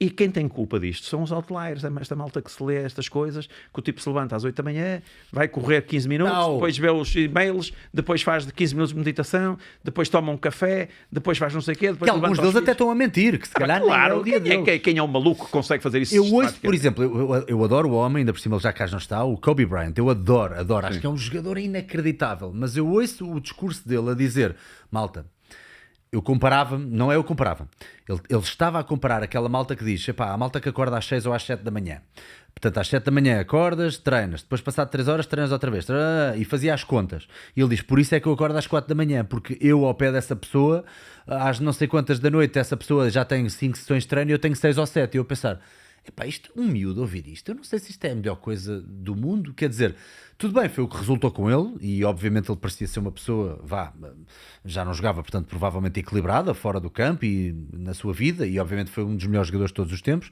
daqueles que têm o poder e o condão de mudar a face do basquetebol, mas, epá, o miúdo ouve aquilo e pensa, eu para ser daquele nível, se calhar preciso de ser um obsessivo compulsivo. Não é? Mas muitas destas pessoas estão, ainda há pouco tempo vi um miúdo, filho de uma colega, que está nessa fase, está nisso, pronto. Pois. E se não treinar fica nervoso. Frustração, quer dizer, isto não é bom. Porquê? Porque é tudo... Sabem estar em ponto morto? Calma, façam as coisas com calma, comam umas batatas fritas de vez em quando, não é para comer sempre, mas comer umas batatas fritas de vez em quando, fazer meditação quando lhe apetece. Não, eu, por exemplo, não gosto, eu não consigo fazer meditação. Não, pois sei não fazer. É, não joga bem contigo. Não, eu gosto de ler, gosto de caminhar, gosto de estar com os meus amigos, gosto de fazer exercício, etc. E, por exemplo, uma das coisas que, lá está, que estes wearables nos permitem é também ajudar-nos um bocadinho. Se eu vejo que dormi mal, se vejo que o meu sono foi péssimo, que a minha recuperação foi horrível, a que propósito é que eu vou treinar? Mas está combinado. Está combinado, mas é estúpido, não faz sentido nenhum. Descansa, calma, lê um livro, deita-se no sofá. Uma coisa que nós já acho que já nem estamos, nós já não nos damos ao direito à preguiça, pá. O dolce é far niente, tipo, não fazer absolutamente nada. É uma maravilha. Estamos sempre em fight or flight. Nunca estamos em rest and digest. É preciso estar em rest and digest para descansar. É. E depois o descanso ainda é agarrado ao telemóvel a ver swipe. Sim, claro. Então, mas voltando atrás, o REM é a fase mais importante do sono? Eu diria... Ou é porque é o prelúdio do... Não, o REM, eu diria também... Lá está, da minha experiência, eu vou sempre... eu hoje sei muito, vamos ver, eu não estou a dizer para as pessoas não estudar, as pessoas têm que estudar, mas depois de estudarem têm que confrontar as suas coisas com a realidade. O que eu já percebi é que para os atletas é muito mais importante o deep sleep, a fase do sono profundo, do que o REM. Para a malta como eu, que tem que ser mais exigente do ponto de vista cognitivo, o REM é mais importante para mim. E portanto, porquê? Já agora? Porque o REM é a fase, eu gosto muito de olhar para o sono. Organização de ideias. O sono é como se fosse... Eu vi uma analogia muito engraçada de uma equipa de investigação dinamarquesa, comparava um jardineiro. O jardineiro, quando chega ao jardim, o que faz é limpar as ervas daninhas, varrer, as folhas que caíram, o sono faz isso. Limpa os metabolitos que, entretanto, foram criados. E limpa muitas daquelas placas de proteína que se acumulam e depois dão asneira. O segundo é cortar as ervas daninhas. O sono faz isso. E a parte do REM é muito importante nessa corte de algumas ligações neuronais que se fizeram. E depois, o que é que o jardineiro faz? Rega as plantas. O que é que o sono faz? Produz, entre outras substâncias, Brain Derived Neurotrophic Factor, BDNF, que é o nutriente das nossas células cerebrais. Portanto, quando nós não dormimos, estamos a cortar muitas dessas coisas e acabamos por ter uma recuperação incompleta. Acumulam substâncias, particularmente proteicas, que estão muitas vezes na origem das doenças neurodegenerativas cerebrais, e por isso é que se diz que as pessoas com déficits prolongados de sono, com patologia de sono, têm um risco muito maior de doença cerebral precoce. E, portanto, o REM tem essa componente fundamental desse corte neuronal que é decisivo fazer. Faz muito sentido, porque é a fase dos sonhos também, não é? Por exemplo, o REM é a fase dos sonhos, exatamente. Por exemplo, se nós formos ver a maioria daquilo que se chama a higiene do sono, as pessoas dizem assim, não ir para a cama se não tiver sono, a cama é para dormir e para a vida íntima. Eu, por acaso, não acho nada. E da minha experiência também, com wearables, com diferentes pessoas, porque eu vejo muitas pessoas, etc. O que é que eu percebo? É que, repara, se tu vens de um treino cansado, estás cansado, mas ainda não tens sono, estás um bocadinho excitado do treino, tomaste banho e tal, jantaste, e dizem, não tem sono, é melhor não ir para a cama, vou ficar aqui a ler um bocadinho. O problema é que quando vais para a cama, se pensares bem, ficas deitado, ficas com uma temperatura ótima, a luz é mais baixa, estás a ler um romance, não tens sono ainda, mas estás a ler um romance, não estás a ler isso, porque isso excita e depois o tipo não consegue. Exato, sim, é melhor uma coisa não, mais. Depois tu sublinhas e dobras que está giro para eu ler e tal. Não pode ser nada disso, tem que ser um romance. Lês um romance e então, se tu pensares bem, estás sob a ação do sistema nervoso parasimpático. Se estiveres no sofá, vais estar a ver coisas que te excitam um bocadinho, não estás numa boa posição, não tens a temperatura ideal, etc. Portanto, não é depois um tipo ficar 3 horas acordado, não é? Mas eu acho, e por exemplo, da minha experiência, a qualidade do sono aumenta, o recovery, que é um conjunto de variáveis, desde a frequência respiratória, a variabilidade da frequência cardíaca, etc. Que melhoram quanto mais tempo estás na cama. E portanto, uma das regras hoje que é decisiva para isto, que é a constância do sono, tipo, tentar deitar-se mais ou menos sempre à mesma hora e levantar-se à mesma hora. Boa. Eu estou a trabalhar agora com uma empresa brasileira, estamos a desenvolver uma aplicação para na área da performance. Eles são especialistas em medicina ocupacional e agora estão a colocar um produto, e eu sou consultor deles para esse produto de performance, e onde o sono entra, e nós estamos a tentar criar um algoritmo, tal como o tal algoritmo de Performance Index da Deloitte que eu falei. Estamos agora a tentar, nesta empresa, construir um algoritmo de stress que inclua alguns parâmetros, e o sono, obviamente, vai ter aí um peso muito grande. Porque o que é engraçado nestes índices, é o peso que as coisas têm diferentes. Ou seja, não é... Eu vou dar um exemplo. Os fatores de risco. Por exemplo, o American College, o que faz é somar-se fatores de risco. Não faz muito sentido um tipo ser sedentário ou ser diabético. São 2 fatores de risco, mas não é a mesma coisa, não tem o mesmo peso. Tem que ter, por exemplo, o European Heart Association já tem pesos diferentes. Se um tipo for diabético, se tiveres HDL assim, se tiveres LDL assado, ou seja, tem pesos diferentes, não tem um peso igual. E isso é muito desafiante, é difícil fazer, mas é espetacular, é uma coisa que eu gosto. Pois, tudo que é variáveis novas tu gostas de incluir, não é? Porque era muito fácil uma pessoa na tua posição, quer dizer, não porque és viajado nesse departamento, não é? E andaste nas várias modalidades e ainda andas, mas seria muito fácil ficar do género, vou ficar aqui com o que sei e não querer enfiar mais, e se calhar é por isso que a vida universitária já não tem qualquer glamour para ti. Olha, eu vou-te dizer, uma das coisas fantásticas da minha experiência com a Deloitte foi estar a trabalhar com gente nova. Dentro de uma sala, eu vinha de manhã de avião, chegava aqui ao escritório a trabalhar, eles com uma velocidade de processamento, a falarem-me sobre coisas que eu nunca tinha ouvido falar. Estás a ver, esta malta da IT. Obrigado a tentar. Olha, eu chegava ao avião, adormecia completamente exausto. Exato. Isso é não tem preço. Não tem preço. Tipo, aprender. É isso que me vai deixar um bocadinho de pena de não estar com os Pedros Oliveira, que está aí, que eu não estou a ver quem é. Acho que lhe mando um abraço, com esses Pedros Oliveira da vida, porque essa malta estimula. Eu se me deixassem só dar aulas, percebes? Entrar e sair da aula, e se me deixassem escolher os alunos, como um treinador faz o que queres dizer com isso, só dar aulas? Ou seja, não fazer avaliações, não fazer os testes, nem testes, nem reuniões, nem as logísticas chatas, nem a burocrática, nem os colegas, deixem-me só falar com os alunos, ir para os alunos e, se possível, escolhê-los. Quer dizer, vocês aí todos podem ir embora, que não estão nem... Se não querem, eu também não quero, portanto, um divórcio amigável. Vocês não querem nada com isto, eu também não quero nada com vocês, podem ir embora. Mas aquela malta ali, que deve ser esse Pedro, esse tu, é uma delícia, é uma delícia. Tipos interessados, curiosos, etc. Mas há muitos que não. Só para terminar o tópico do sono, se uma pessoa tiver uma má noite de sono, optar por uma sesta parece ser uma coisa porreira ou é... eu acho que em algumas Qual a duração ideal Em algumas circunstâncias funciona, mas há quase uma regra que é só faz cestas quem dorme bem. Porque senão ainda desregulas mais o sono. É engraçado.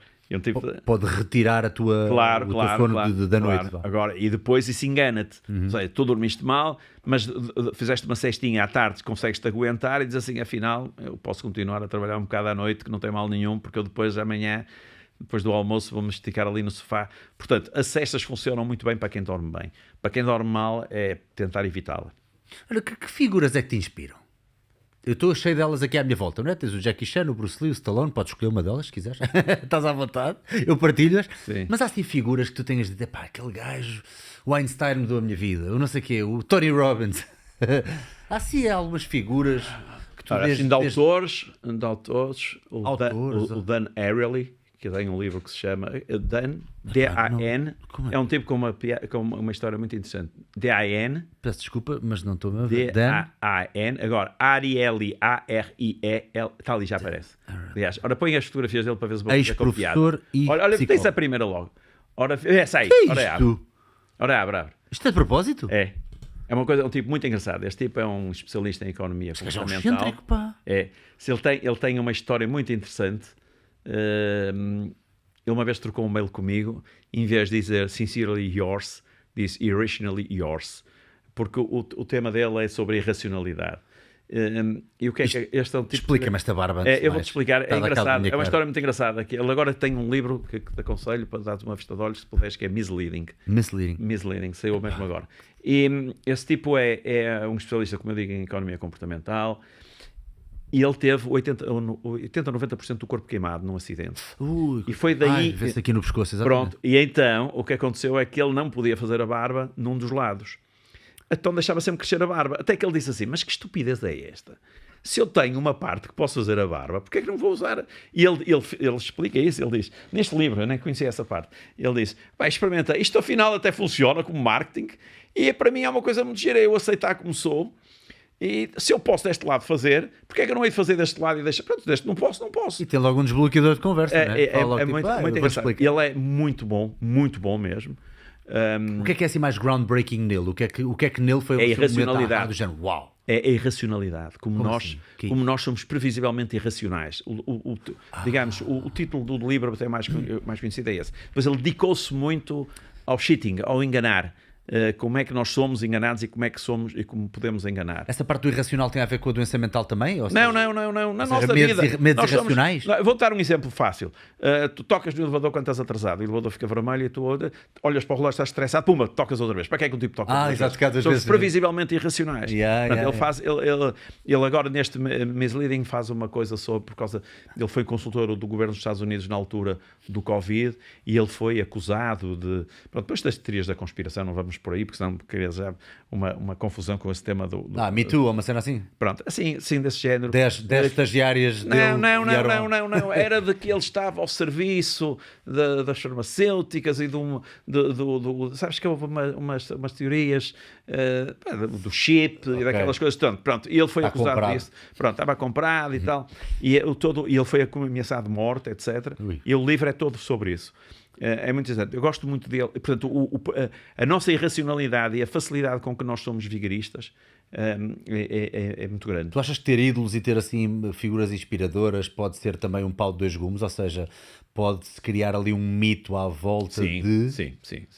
Eu sei que fiz isso com o Bruce Lee, sem dúvida alguma. E depois cada vez mais descubro também as facetas dele de pessoa, Claro. cheia de falhas, e magoa-me de vez em quando, mas hoje em dia já estou mais crescido nessa matéria. Mas de início, mesmo com 30 e tal anos, já olhava para aquilo tipo, epá, não acredito que ele fez isto. Havia Claro. Mas isso... E é irracional. Também soube que o Frank Sinatra, que também teve algumas partes da vida dele menos recomendáveis, mas continua a ser a ligado à voz. máfia, não é? Assim, mas continua a ser a voz, eu continuo a gostar, não é? Eu não... Isto é um bocadinho... Não me interessa, eu olho para aquilo... Eu tenho assim pessoas... Tenho uma pessoa que, vou falar aqui, acho que praticamente ninguém vai conhecer, que é um professor no Grande, que foi um anatomista, médico. Professor? Nuno Grande. Nuno Grande. Ele já morreu. Continua, sim. Se houver aqui umas eu fotos... vou-te já dizer quem é. Nuno Grande. Nuno Grande. É esse, exatamente. Este senhor aqui. Sim. O professor Nuno Grande... Foi teu professor? Foi meu professor. O laboratório tem o nome dele. Pronto, é uma pessoa que eu diria... de uma inteligência, de uma capacidade, de um humanismo, de uma visão, de uma humildade. Eu acho que ele reúne todas as qualidades que eu gostaria de ter. Se me perguntarem assim, quem é o teu ídolo? É ele. Uau. Depois, o meu segundo ídolo, eu diria que é o Frei Augusto, que é um tipo que eu conheço, um jesuíta. Voltando atrás, não é uma tristeza que muitas destas pessoas, por terem vivido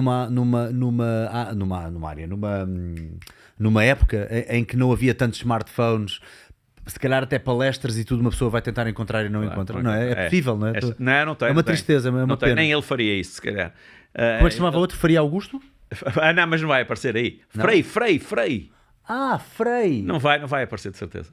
Não, nem pensar, não aparece. Eu depois mostro uma fotografia dele. Não é nenhum desses. Não é nenhum destes? Não é nenhum deles, ele não é conhecido. Então, não é este aqui? Não, Está aqui um Frei Augusto. não é esse. Se calhar também é boa pessoa. Mas, ou seja, são pessoas que tu estás ao pé deles e sentes-te bem, é aquilo que se chama boa onda. Posso perguntar se és religioso? És uma pessoa religiosa? Sou. À minha maneira, não sei exatamente. Sou religioso do Frei Augusto. Pronto, e o Frei Augusto, depois eu projeto a minha religiosidade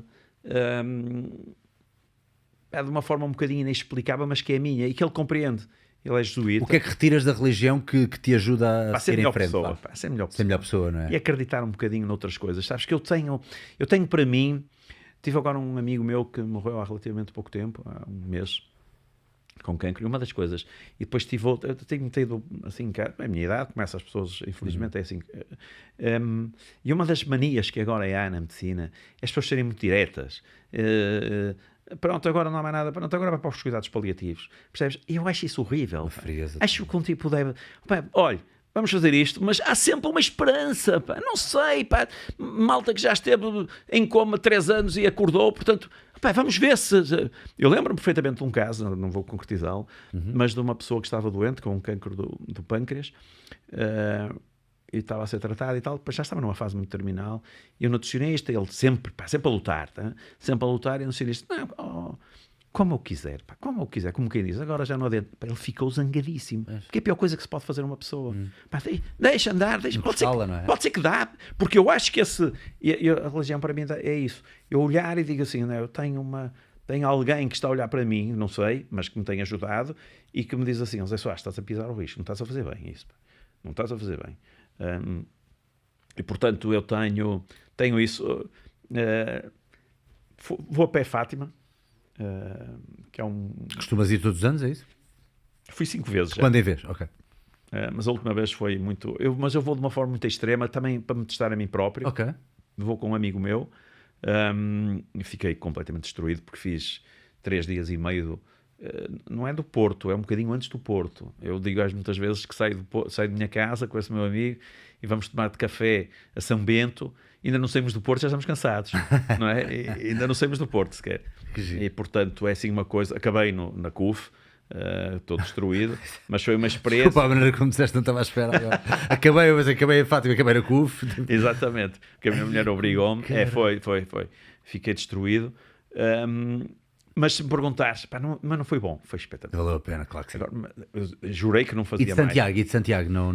Pronto, lá está. Olha, lá é previsivelmente irracional. Porquê é que eu vou a Fátima? Caminho feio, perigoso, como o meu amigo disse, isto não tem nada que enganar, é só seguir o lixo. Se tu seguires o lixo... É aquela beira da estrada, é perigoso, não é? Perigosíssimo, não é bonito. Fátima, eu chego lá, demoro para aí 3 ou 4 minutos e venho-me embora. Normalmente, como vou uma quarta-feira, chego lá um sábado. Portanto, eu faço quarta, quinta, sexta e sábado, logo depois do almoço, portanto são 3 dias e meio. Está muita gente, aquilo é uma confusão e tal, portanto venho logo embora. Santiago não, os caminhos são bonitos, toda a gente diz isso, mas porquê é que não vais a Santiago? Não consigo, previsivelmente irracional. E o meu amigo é exatamente a mesma coisa, o Nuno. Vamos é que nem sequer falamos de ir a Santiago. Agora perguntar assim, mas porquê é que vais a Fátima? Eu agora também, cá dentro, dei uma chapada de luva branca em mim próprio, também quer dizer, caramba, já aparecem aquelas pessoas, ainda agora o António Pedro Mendes fizeram isso. Então ele acabou de escrever um livro, dizendo, para quando o segundo? E tu estás a dizer, olha, fui 5 vezes a Fátima, porquê é que não vais a Santiago? Mas repara, já viste, toda a gente muito pergunta assim. Isso. Porque Fátima é feio. O caminho para Fátima é feio, está mal sinalizado, é perigosíssimo. Eu acho que só se existir a Nossa Senhora de Fátima, a Nossa Senhora de Fátima que protege os peregrinos, não haver muito mais mortes durante o... Porque aquilo é uma coisa inacreditável. Tu vais quase por uma estrada perigosíssima, com os caminhões, então quando está a chover, levas com aquela água toda... É uma coisa horrível. E Santiago tem aquela caminho, coisas lindíssimas, sais fora da estrada principal, nós não fazemos nada disso. Então o passar dos anos tem-te vindo a humanizar cada vez mais? Não, eu acho que estou muito melhor. Estás melhor? Estou melhor. Em que é que não estavas tão bem? Se tiveres que olhar para trás. Acho que estava um bocadinho vaidoso. É? Principalmente Cagam à moda do Porto? Sim, sabes porquê? Porque principalmente quando... que é o que eu muitas vezes vejo na minha malta da faculdade, mas eu percebo, não fico zangado, que a malta acha que tem o rei na barriga, então ainda para mais, se não fui o primeiro, acho que fui o primeiro em Portugal a doutorar-me em Fisiologia, ia para a Alemanha, publicava artigos e tal, então eu achava que era mesmo a última Coca-Cola que ainda ia ganhar o prémio Nobel.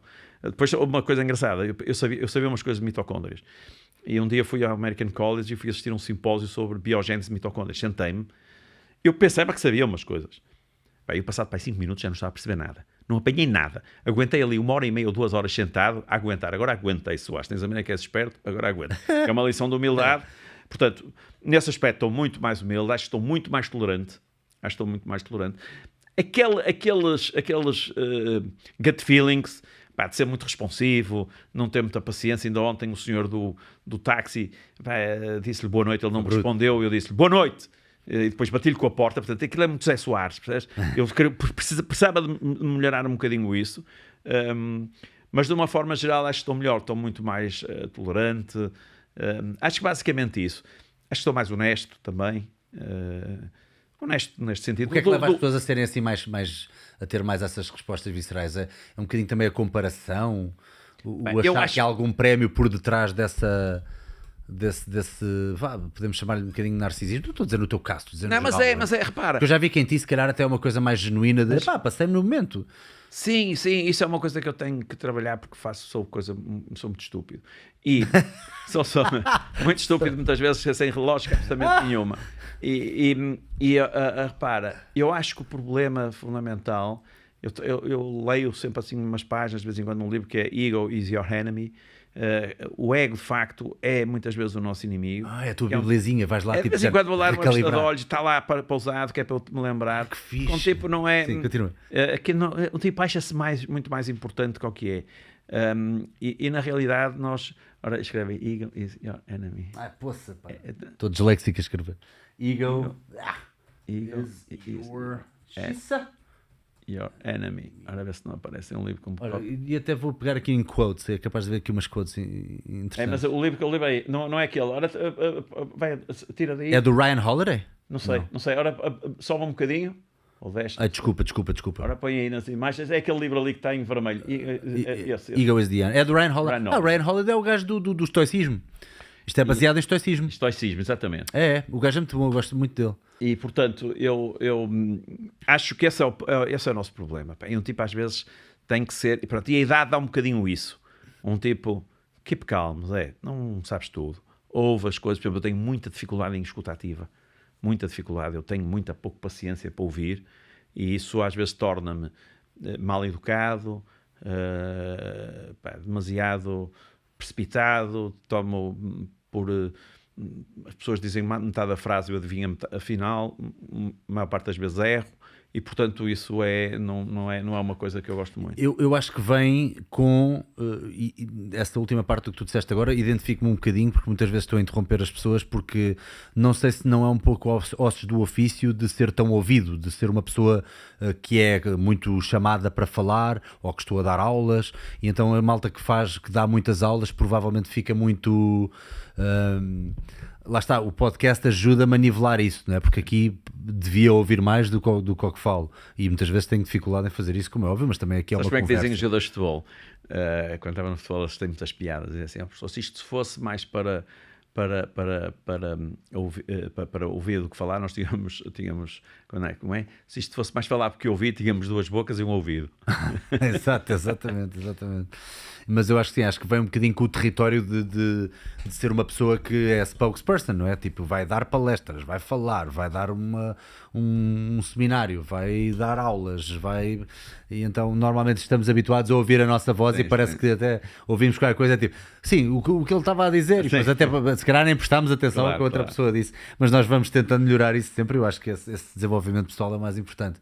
Voltando atrás e falando aqui também do biohacking, eu vou ter que perguntar isto, porque a malta também deve ficar curiosa e nós sabemos, ou então se calhar não sabemos nada, vou fazer a pergunta. Nós sabemos que há muitos performance enhancements, nomeadamente os esteroides anabolizantes em tudo o que é desportos que requeram algum contacto físico ou requeram pelo menos cabedal, não é? E força, destreza física, e nós sabemos também que nos desportos motorizados é possível que haja substâncias dopantes que até ajudam bastante àquela visão túnel, não é?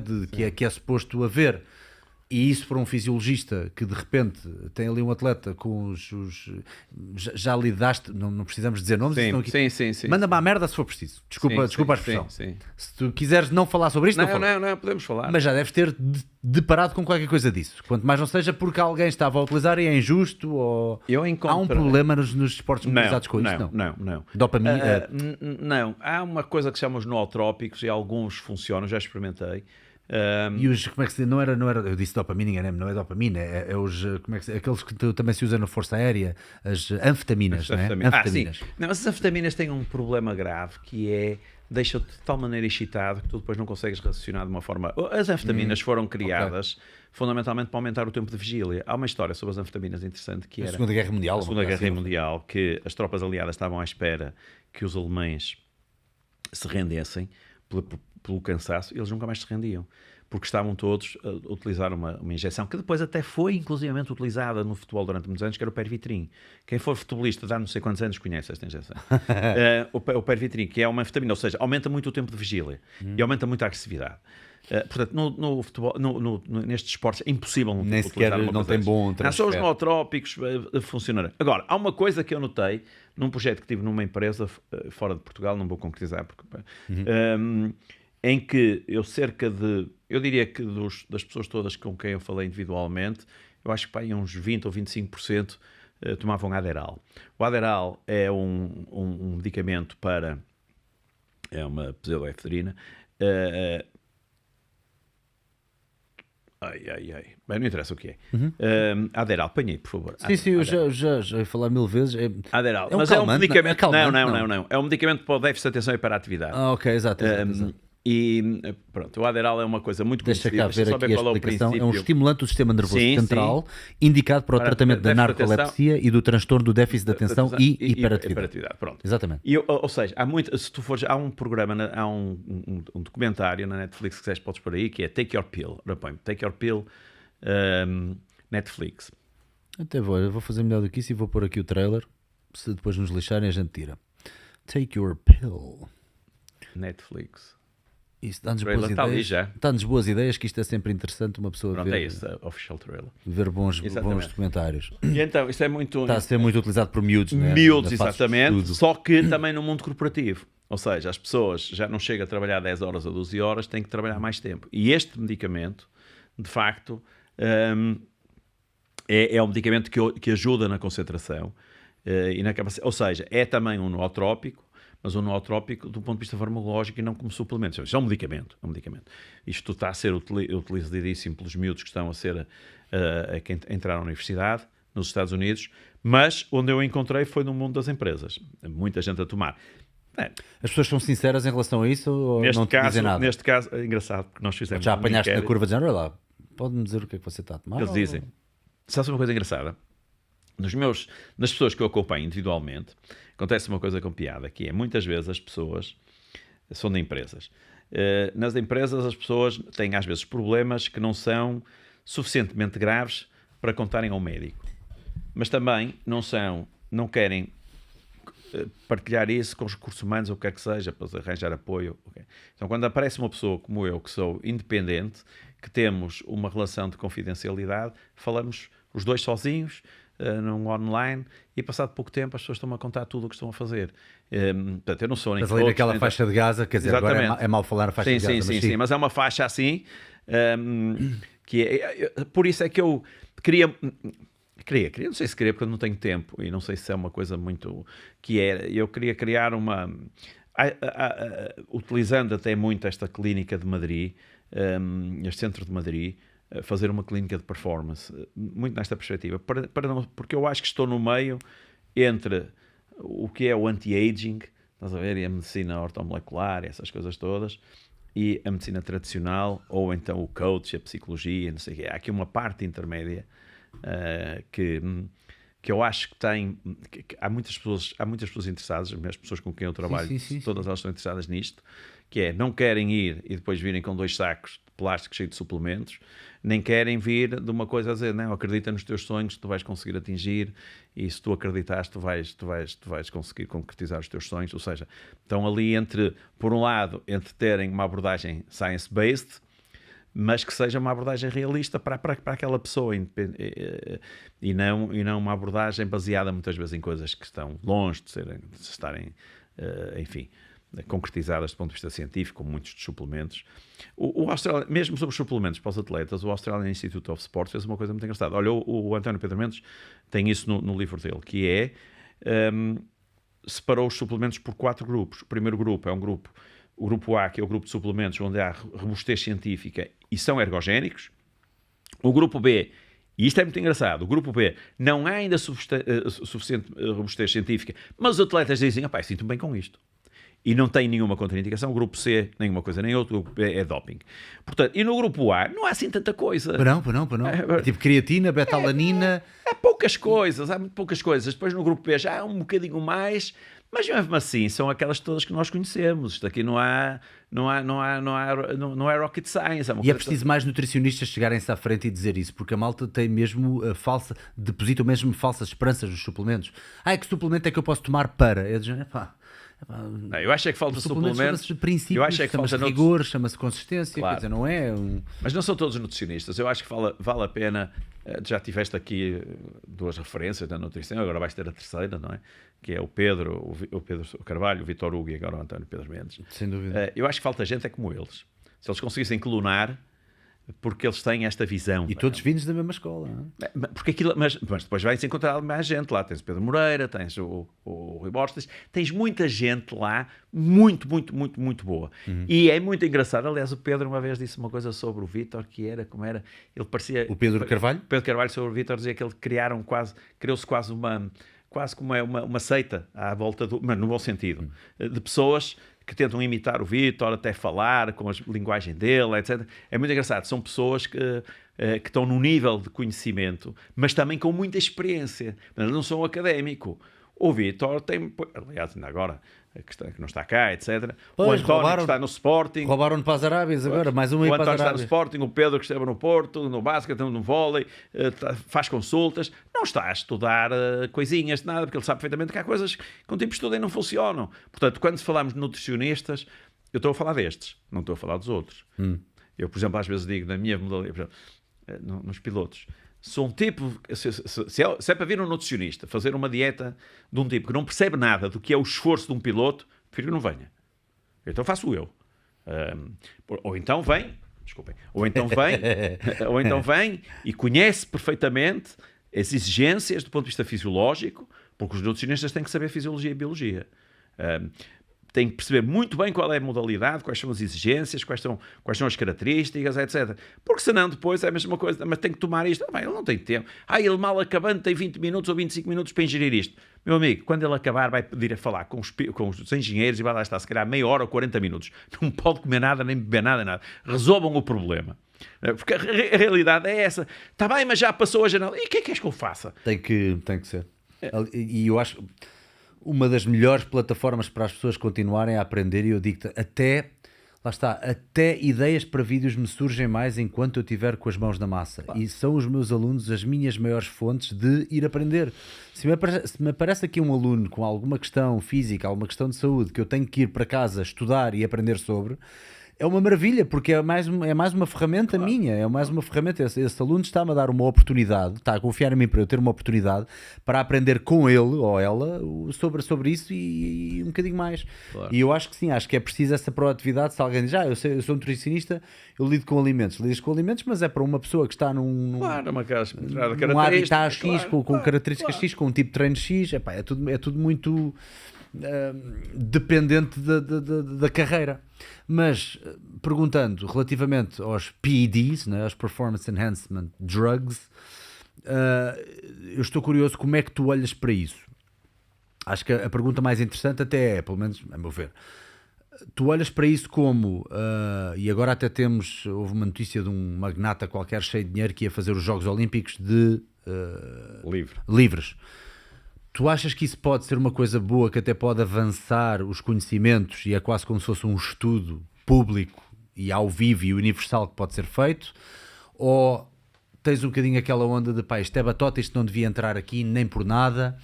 Ou tu achas que até pode ser uma matéria de estudo interessante? Eu acho que é, repara... Como é que tu vês estas coisas? Porque tu gostas de biohacking. Sim. Porque não dizer que esteroides também são um bocado biohacking, não é? Eu acho é que tem que haver um princípio que é até onde é que aquilo pode ser prejudicial para a saúde da pessoa. E se a pessoa souber, não se importa de... toda a gente sabe que fumar que não é bom para a saúde. Mas isto pode ajudar a traçar o limite, que às vezes, às vezes pode não ser tão prejudicial como se pensava, não é? O doping, em muitos é dose casos, dependente, acho eu. O doping, em muitos casos, tem níveis perfeitamente demenciais, que há coisas que não têm lógica, absolutamente nenhuma, não é? Eu lembro-me de uma vez estar num debate sobre isso. Não vou concretizar também para não oferecer suscetibilidades, mas... eu lembro-me de ter feito, por causa da saúde dos atletas, porque era eritropoetina nos ciclistas, a saúde dos atletas, papai, isto é muito importante. Eu disse assim, mas diga-me só uma coisa, o que é que prefere? É um tipo fazer a volta à França com um hematócrito de 35 ou fazer EPO e ter 53 e ser acompanhado por um médico que o vai acompanhando, os fatores de coagulação, bem, todos os riscos associados à eritropoetina. Já agora explica o que é a eritropoetina. A eritropoetina é uma substância, digamos, que faz aumentar a produção de glóbulos vermelhos e, portanto, aumentar a produção de glóbulos vermelhos, aumenta a fixação de O2, aumenta a fixação de O2, aumenta a captação e, portanto, acaba por aumentar a resistência. É digamos, a droga típica dos ciclistas. O que era. Mas tu estavas a dizer no prisma de preferem que ele acabe saudável ou preferem que ele acabe todo arrebentado? Mas repara, o que eu quero dizer é, mas o que é preferível para a saúde dele? Que ele esteja... porque quando está a fazer com um hematócrito, portanto, mais baixo, ou seja, com uma quantidade de hemoglobina do que seja, mais baixa, significa que provavelmente o esforço que ele está a fazer vai ter que ser muito maior para compensar esse déficit. Por isso é que as pessoas fazem treino em altitude. Então, se calhar faz sentido que ou mudam as regras da volta à França, ou deixam as pessoas serem acompanhadas medicamente e dão-nos um enhancer da performance, porque lhes protege um pouco a saúde. Porque a própria prova é um pouco sobre-humana. Claro. Agora, não podemos ser hipócritas. Gostamos muito de ver aquilo. Ainda há aquele também... Destruímos a malta. Claro. A prova portanto, destrói um gajo. Claro, portanto, eu sou favorável à utilização de algumas substâncias que são dopantes sobre controle médico. Portanto, se forem, passam a ser legais para aquele grupo que sabe quais são os riscos, são legais. Aliás, há modalidades que saem um bocadinho fora disto, mesmo há competições de cultura. O culturismo acho que é completamente... Há uma parte que é... sim, há organizações... Mesmo, eu acho que na NBA não é a lista do controle de antidoping internacional do Comitê Olímpico não é utilizada, é utilizada outra. Portanto, eu acho que vale a pena olhar para isso, fundamentalmente preservando a saúde do atleta. Se o tipo souber quais são os riscos e se for o mais possível acompanhado, porquê exigir... Eu não sei, por exemplo, eu perguntei-lhe na altura, era uma bioquímica, perguntei-lhe, mas diga uma coisa, a produção de stress oxidativo é maior quando o tipo tem 34 ou 53 de... não sei. Então se não sabe para que é que está a dizer que é saúde? Não é? Porque pode ser, se for melhor... Então é melhor tomar eritropoetina. Eu não estou a dizer que é melhor, eu estou a dizer se for melhor para ele e acompanhado. Agora, tomar eritropoetina debaixo das coisas, injetar com eritropoetina ou injetar a substância e sem ninguém saber, etc. Isso é um risco enormíssimo. E isso eu sou completamente contra. Claro, sou contra a vigarice. Se não é permitido, não faz.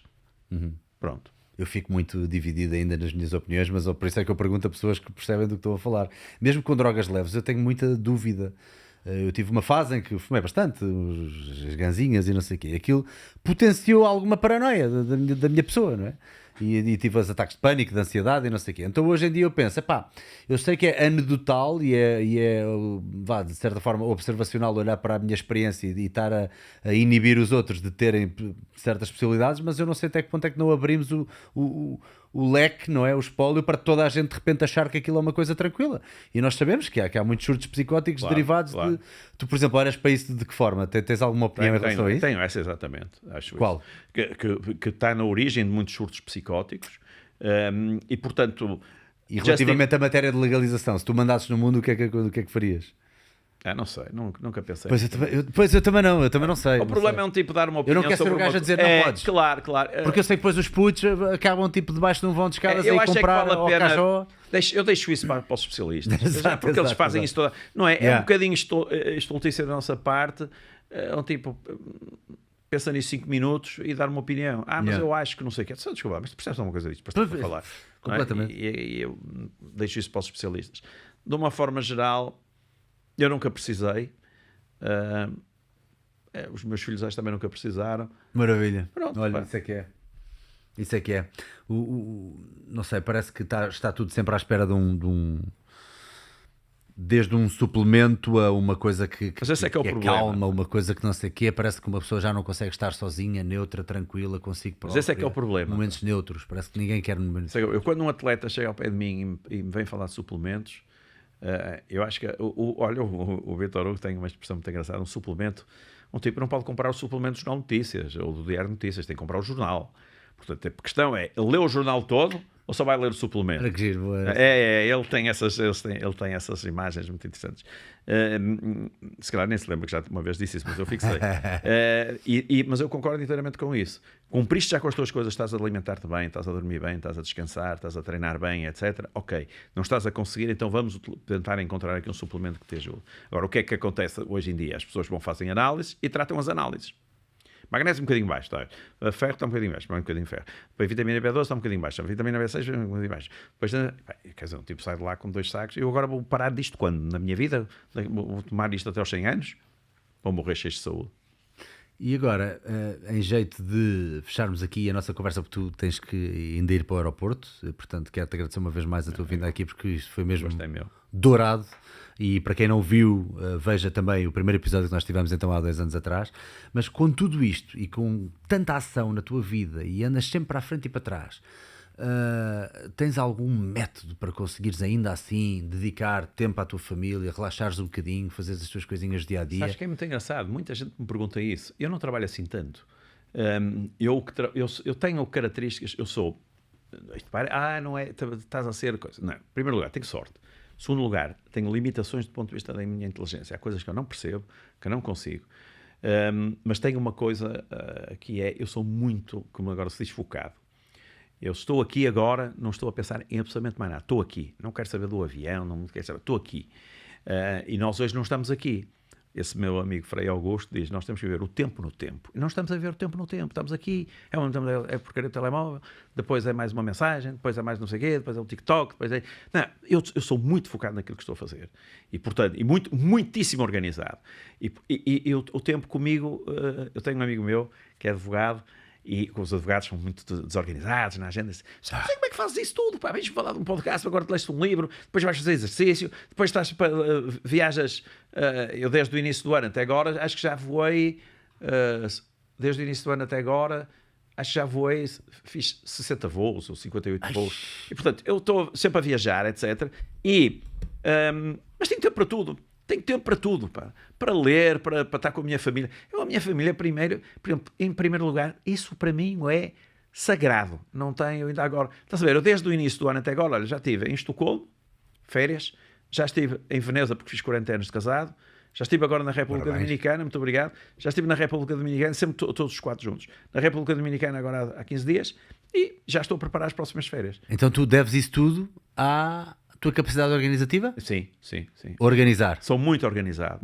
E quando estou a fazer uma coisa, não quero... Calha-me bem esta foto. Exatamente. Ensina-me lá dicas de organizar o teu tempo, que eu sou péssimo nisso. Se calhar não sou. Eu acho que já não sou tão mal como já fui. Eu acho é que, em primeiro lugar... Fazes em papel ou fazes em digital? Não, faço normalmente em papel. Eu tenho sempre... Eu tenho aquilo que... Tens uma agenda? Tenho uma agenda. muito bonita, e eu tenho uma agenda, aponto tudo e faço listas de prioridades. O que é para mim uma prioridade? E, portanto, eu despacho aquilo. Vou dar um exemplo. Amanhã vou ter exame. Eu vou ter que corrigir os exames. Tenho que corrigir os exames. Tenho um na quinta e outro na sexta. Aquilo para mim é uma prioridade. Eu vou corrigir. Os alunos sabem que no máximo segunda-feira, o de quinta eu só não vou publicar na sexta para não lhes estragar o fim de semana. Então publico na segunda-feira, já sabem que as notas vão ser publicadas, porque é uma prioridade para mim. Portanto, as prioridades para mim. E depois, quando eu utilizo a metáfora da chita. A chita, quando para atacar, primeiro isola o animal, planeia muito bem o ataque, como é que vai ser, e depois começa, porque senão a temperatura interna sobe muito, ele vai ter que parar, porque só tem muitas fibras tipo 2 pouco capilarizadas, portanto a temperatura sobe muito. Então, começa, se não apanhar, gasta tempo, não ingere proteína, nem dá proteína aos filhotes. Portanto, o que eu faço é também preparo muito bem as coisas. Eu tenho isto tudo preparado e agora vou em frente. Por exemplo, isto tem a propósito do meu livro. Eu não estou a conseguir fazer o meu livro. Ou seja, quero escrever outro livro, já tenho a ideia, sei perfeitamente, já comecei a escrever, tenho 50 páginas escritas, 15, tive uma reunião com o meu editor, 15 são todas para deitar fora. Eu cheguei lá e disse: Orlando, isto é uma porcaria, não está? Ele disse: está. Portanto, é tudo para deitar fora, mas não está a ser uma prioridade para mim. E como não está a ser uma prioridade para mim, eu adio sistematicamente. Take your time, não é? E mais vale. Estar a forçar, exatamente. Principalmente com o livro, é uma coisa não que vai ficar para sempre, fica sempre na prateleira, não é? Acho que sim, acho que isso faz muito sentido. Obrigado pela dica, obrigado por este bocadinho. Obrigado. Sigo aqui o professor José Soares Official. Porquê Official? Sei lá, olha, parece uma coisa muito. Eu também não gosto muito. Mas, é giro. Não, mas o que aconteceu foi que eu tive uma assistente pessoal que me ajudou e eu não percebi nada disso. Disse: pronto, faça. Ela pôs Official e ficou Official. Espetáculo. Parece assim uma coisa que há uns tipos que querem se passar por mim. Hollywood, E tem inglês, ainda mais podia ser oficial só. E o convite fica aqui também para a aula aberta que o professor José Soares vai dar no dia 10 de maio, comemorar a carreira na universidade com uma aula aberta. Teria todo o gosto em que estivesse presente. Que melhor maneira de terminar um ciclo junto de família, amigos e colegas. Vou falar do que fiz e do que penso continuar a fazer. Muito bem. Já há horas para isto? Já, está aqui às 18. Portanto, sexta-feira, dia 10 de maio, para quem tiver interesse e quiser então ir lá dar um abraço ao professor, às 18h30 na FADUP, que se diz. FADUP. Faculdade de Desporto da Universidade do Porto, no anfiteatro. Eu digo sempre FADUP. Se é official com 2 Fs, também pode ser FADUP. Professor, muito obrigado pela tua presença. E um bom voo, corra tudo bem. Obrigado pela atenção. Eu odeio andar de avião. Foi um gosto. O meu cortisol no avião, havias de ver. E no outro dia tive que mudar uma fralda no avião. A Sara vira-se bem: olha, o puto já fez cocó. Assim vou eu. E eu levei-o para dentro do stallzinho que estava lá a pôr. O puto mal cabia lá no coisa. Começa a mudar-lhe o cocó. E eu lembro de pensar assim: isto agora era muito chato se começasse aquelas turbulências. Vai começar mesmo. Nem 2 segundos. Foi uma maravilha andar com o bebé com a pilinha de fora pelo avião todo. Mas já tinha limpo os excrementos. Falei excrementos. Malta, Patreon, ok? Temos um Patreon. Patreon.com/Salgueiro. Simplificámos agora, era Dicas do Salgueiro 2024, simplificámos só Salgueiro. E a partir de 2€ mais IVA, vocês podem ter acesso aos bastidores, não só primazia nas perguntas para os meus excelentíssimos convidados do podcast, antestreias dos podcasts e todos os vídeos que vão para o YouTube. Portanto, vocês recebem sempre 24 ou 48 horas antes lá no Patreon, acesso a treinos live comigo, além de, depois existem outras modalidades em que vocês podem de facto treinar comigo 3 vezes por semana, e treinos ao vivo que vão passar a acontecer, não digo todas as semanas, lá está, é daquelas coisas, eu prefiro não prometer, mas pelo menos 1 ou 2 vezes por mês vou criar, lá está, olha, aulas abertas que a malta pode aparecer, de preferência no jardim, outdoor, que agora vai ficar bom tempo, e vem treinar comigo. Portanto, tudo isto a partir de 2€ mais IVA mensais. É um café. Não é um café naqueles sítios mais típicos onde é 80, 90 cêntimos o café, é um café americano, não é? É um abatanado. Portem-se bem, façam like ao vídeo, partilhem e até à próxima. Obrigado. Muito bem.